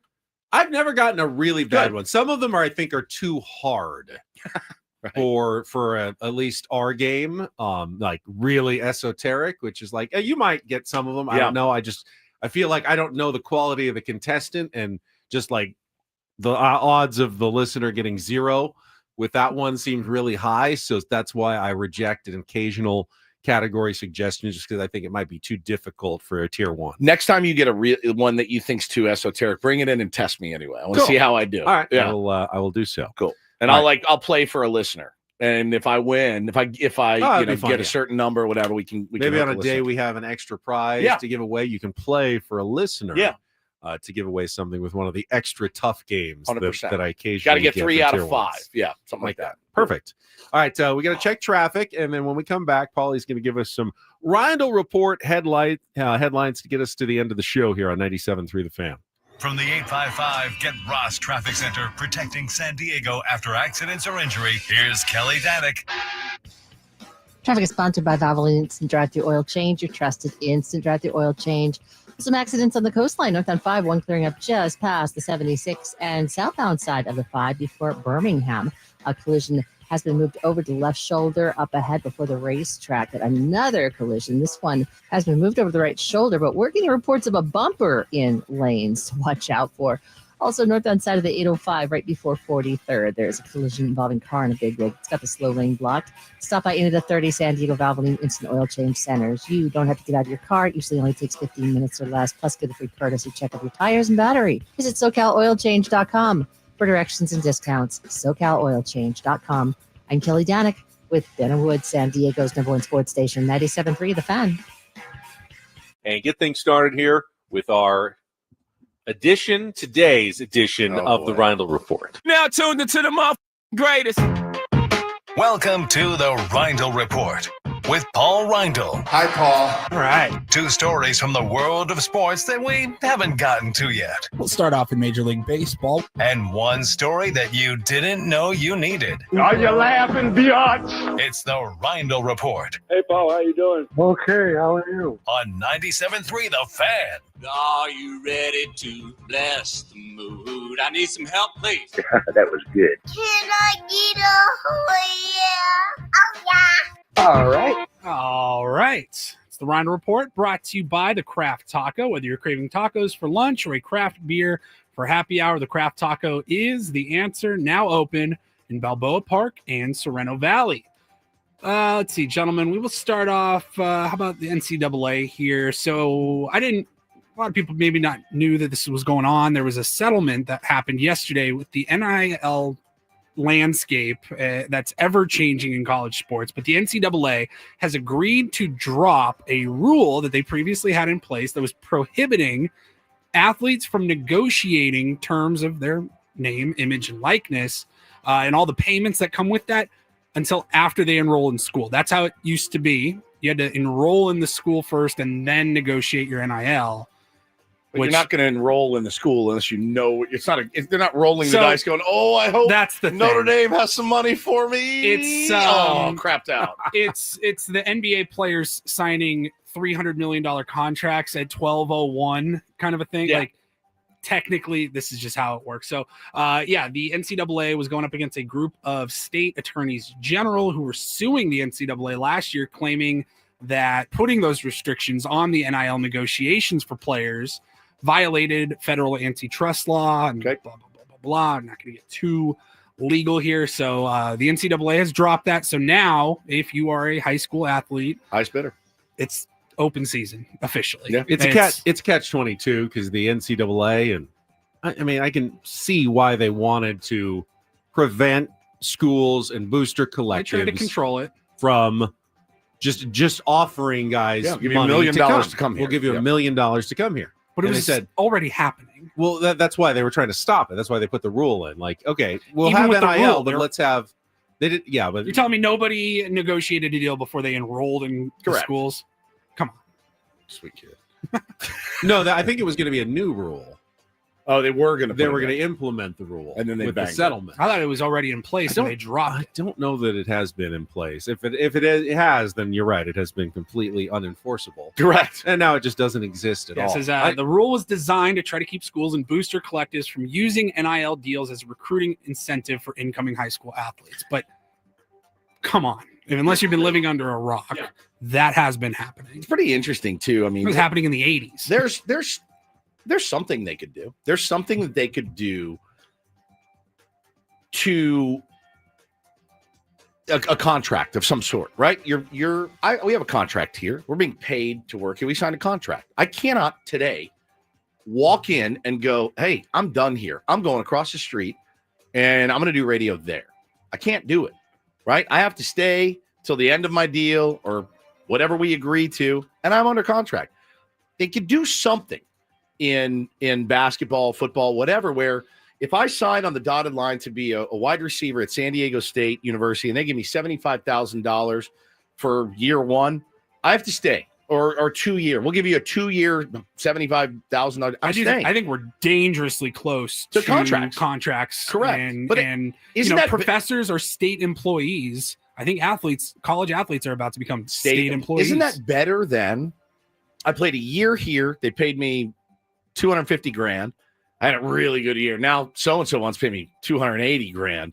I'm going to go there. I just don't know that it'll be allowed. I mean, the courts will say, no, you can't lock them in. They have the transfer portal and they can put themselves up for bid again. Their contract's up next year. They can then enter the transfer portal. Every time there's a transfer portal, essentially you're a free agent again. Crazy, man. And I just don't think that's good for college sports. I don't think it's hard. The NIL man. money's fine. I don't have a problem with that. Yeah, but coach it like the Dominic unlimited says, transferring anywhere you want it's to go, tough, dude. is more. It's more freedom than you even get, as you said, as a professional athlete. Correct. Correct. Like, how is it possible that we've swung so far that now college athletes have way more freedom to sign as free agents than professional athletes have? When you're a pro, you're drafted, you're locked to your team for 6 years in baseball, and then only when your contract expires can you sign a free agent deal. Now in college, you can every year. You essentially can enter the transfer portal and start the NIL process all over again. I was talking to a fellow Notre Dame fan this weekend at the Seals game. He does the broadcast, Nick Casello. He actually played there. And we were talking about it, and it's like, yeah, man, we were in the national championship game last year. The recruiting's not going as well as you would have hoped. We lost our recruiting coordinator to USC. He's doing a great job. Like, you start to get a little panicked, and then you're like, you can't fall in love with any of these players. But it's always been that way. It's always been that way for coaches, right? It's always been that way. Coaches can come and go whenever they please. Jake says, how many colleges did Woods go to? Why can't a college basketball player do the same? I went to like 5 colleges, but they didn't pay me to stay there. They weren't paying me for my services. In fact, you were actually I was probably paying them. Correct. But it is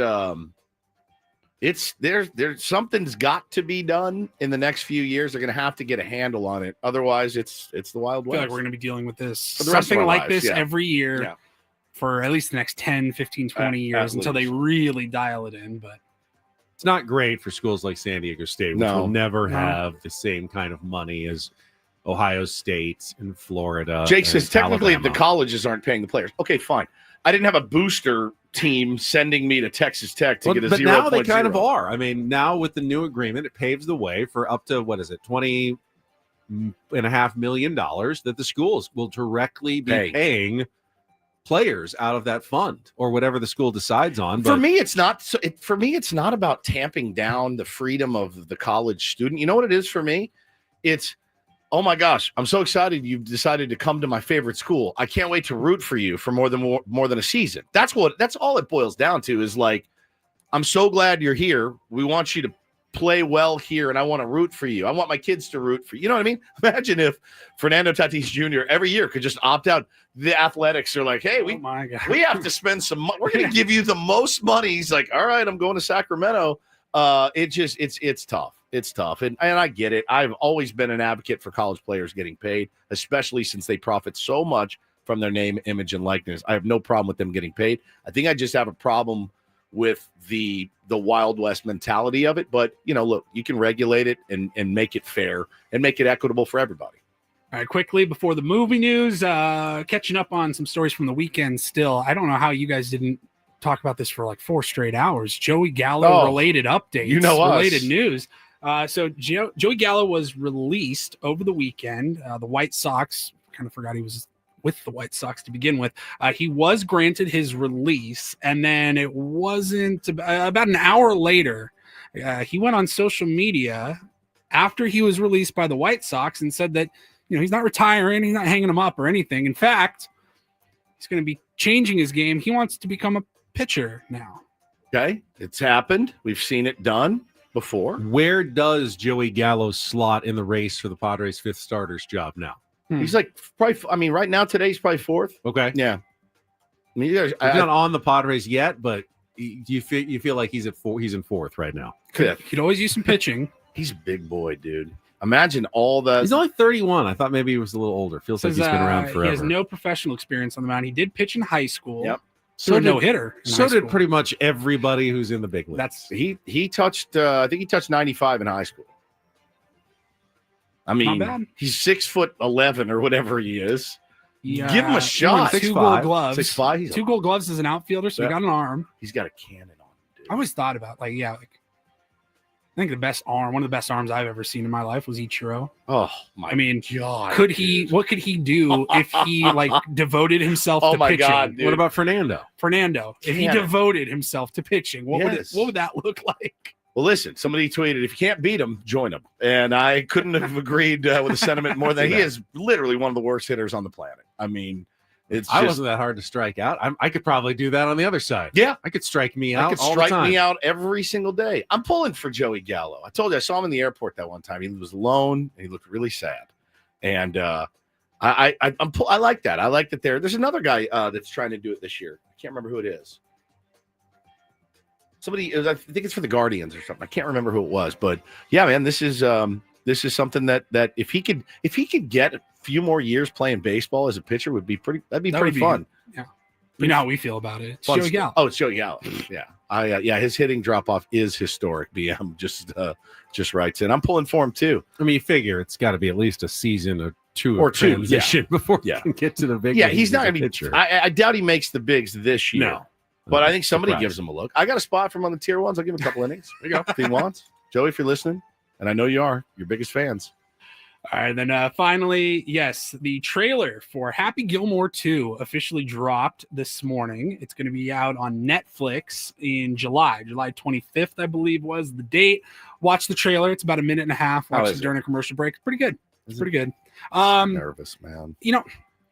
I think sequels have kind of figured it out over the last 5 years or so. They used to be money They grabs. know what they are now. They used to just be money grabs for people who were desperate to see the characters again. Yeah. They've they've found the right balance of the nostalgia and why you fell in love with the first movie. Like Top Gun 2 was unbelievable. It was really good. It's like the only one, I feel like.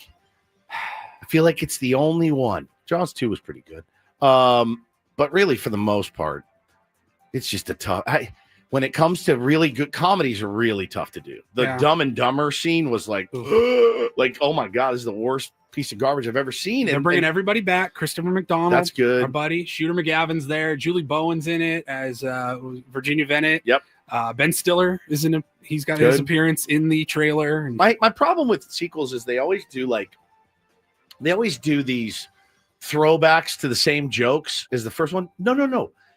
You do need new jokes. Give me an update. You can you can just move on with your lives. Like what's happy and all that. Will Drew Carey be in it instead of Bob Barker? Oh yeah, Bob Barker is no longer with us. Yeah, Happy Gilmore is going to be on the senior tour. That's this the year. thing. So he's on the senior tour. If he ends up beating up Drew Carey or something, that's what I'm talking about when they do that was the funny joke in the original. Let's get new stuff and hopefully it's good. But you bring back the same characters. Like they don't have to, you can do Happy Gilmore 2 without Ben Stiller. Correct. But you can. That's great, I think. Like in a way, they showed though, the trailer. He's like, "Oh, hey, Mr. Gilmore, good to see you there." And he turns around. Right. And goes, You don't have "Oh." to reintroduce everybody. You get right into it. You actually have a little more to play with because you don't have to establish all your characters again. Correct. I was thinking of the latest Beverly Hills Cop, and I was so excited for it to come out because I love Axel Foley. 1 was good, 1 was great, 2 was great, 3 was terrible. And then this last one they put out, it just made me want to die. I was so sad. Doing all the same jokes from the first one and the second one. It was just no good. Different fruit in the tailpipe for each. You're not going to fall for the Sequel. tangerine and the tailpipe? Come on, bro. Really? I just watched it last week. It still holds up. It's just a brilliant, brilliant film. But also Adam Sandler movies on Netflix have not been great. So I'm just really hoping it's good. All right. We will thank you, Paulie. We will be here tomorrow morning to break down the San Diego State UNC game. Ooh, mama. We'll also talk about Stephen Kolek's performance tonight against the Giants. That's a big one as well. So make sure you join us at 6 a.m. tomorrow for more Ben and Woods. Braden is coming up next for our executive producer, Paul Reindl and Stephen Woods. I'm Ben Higgins. Have a great rest of your Tuesday. Don't forget to vote in our tournament of drops. Talk to you later, everybody, right here on San Diego's #1 sports station, 97.3 The Fan. So long.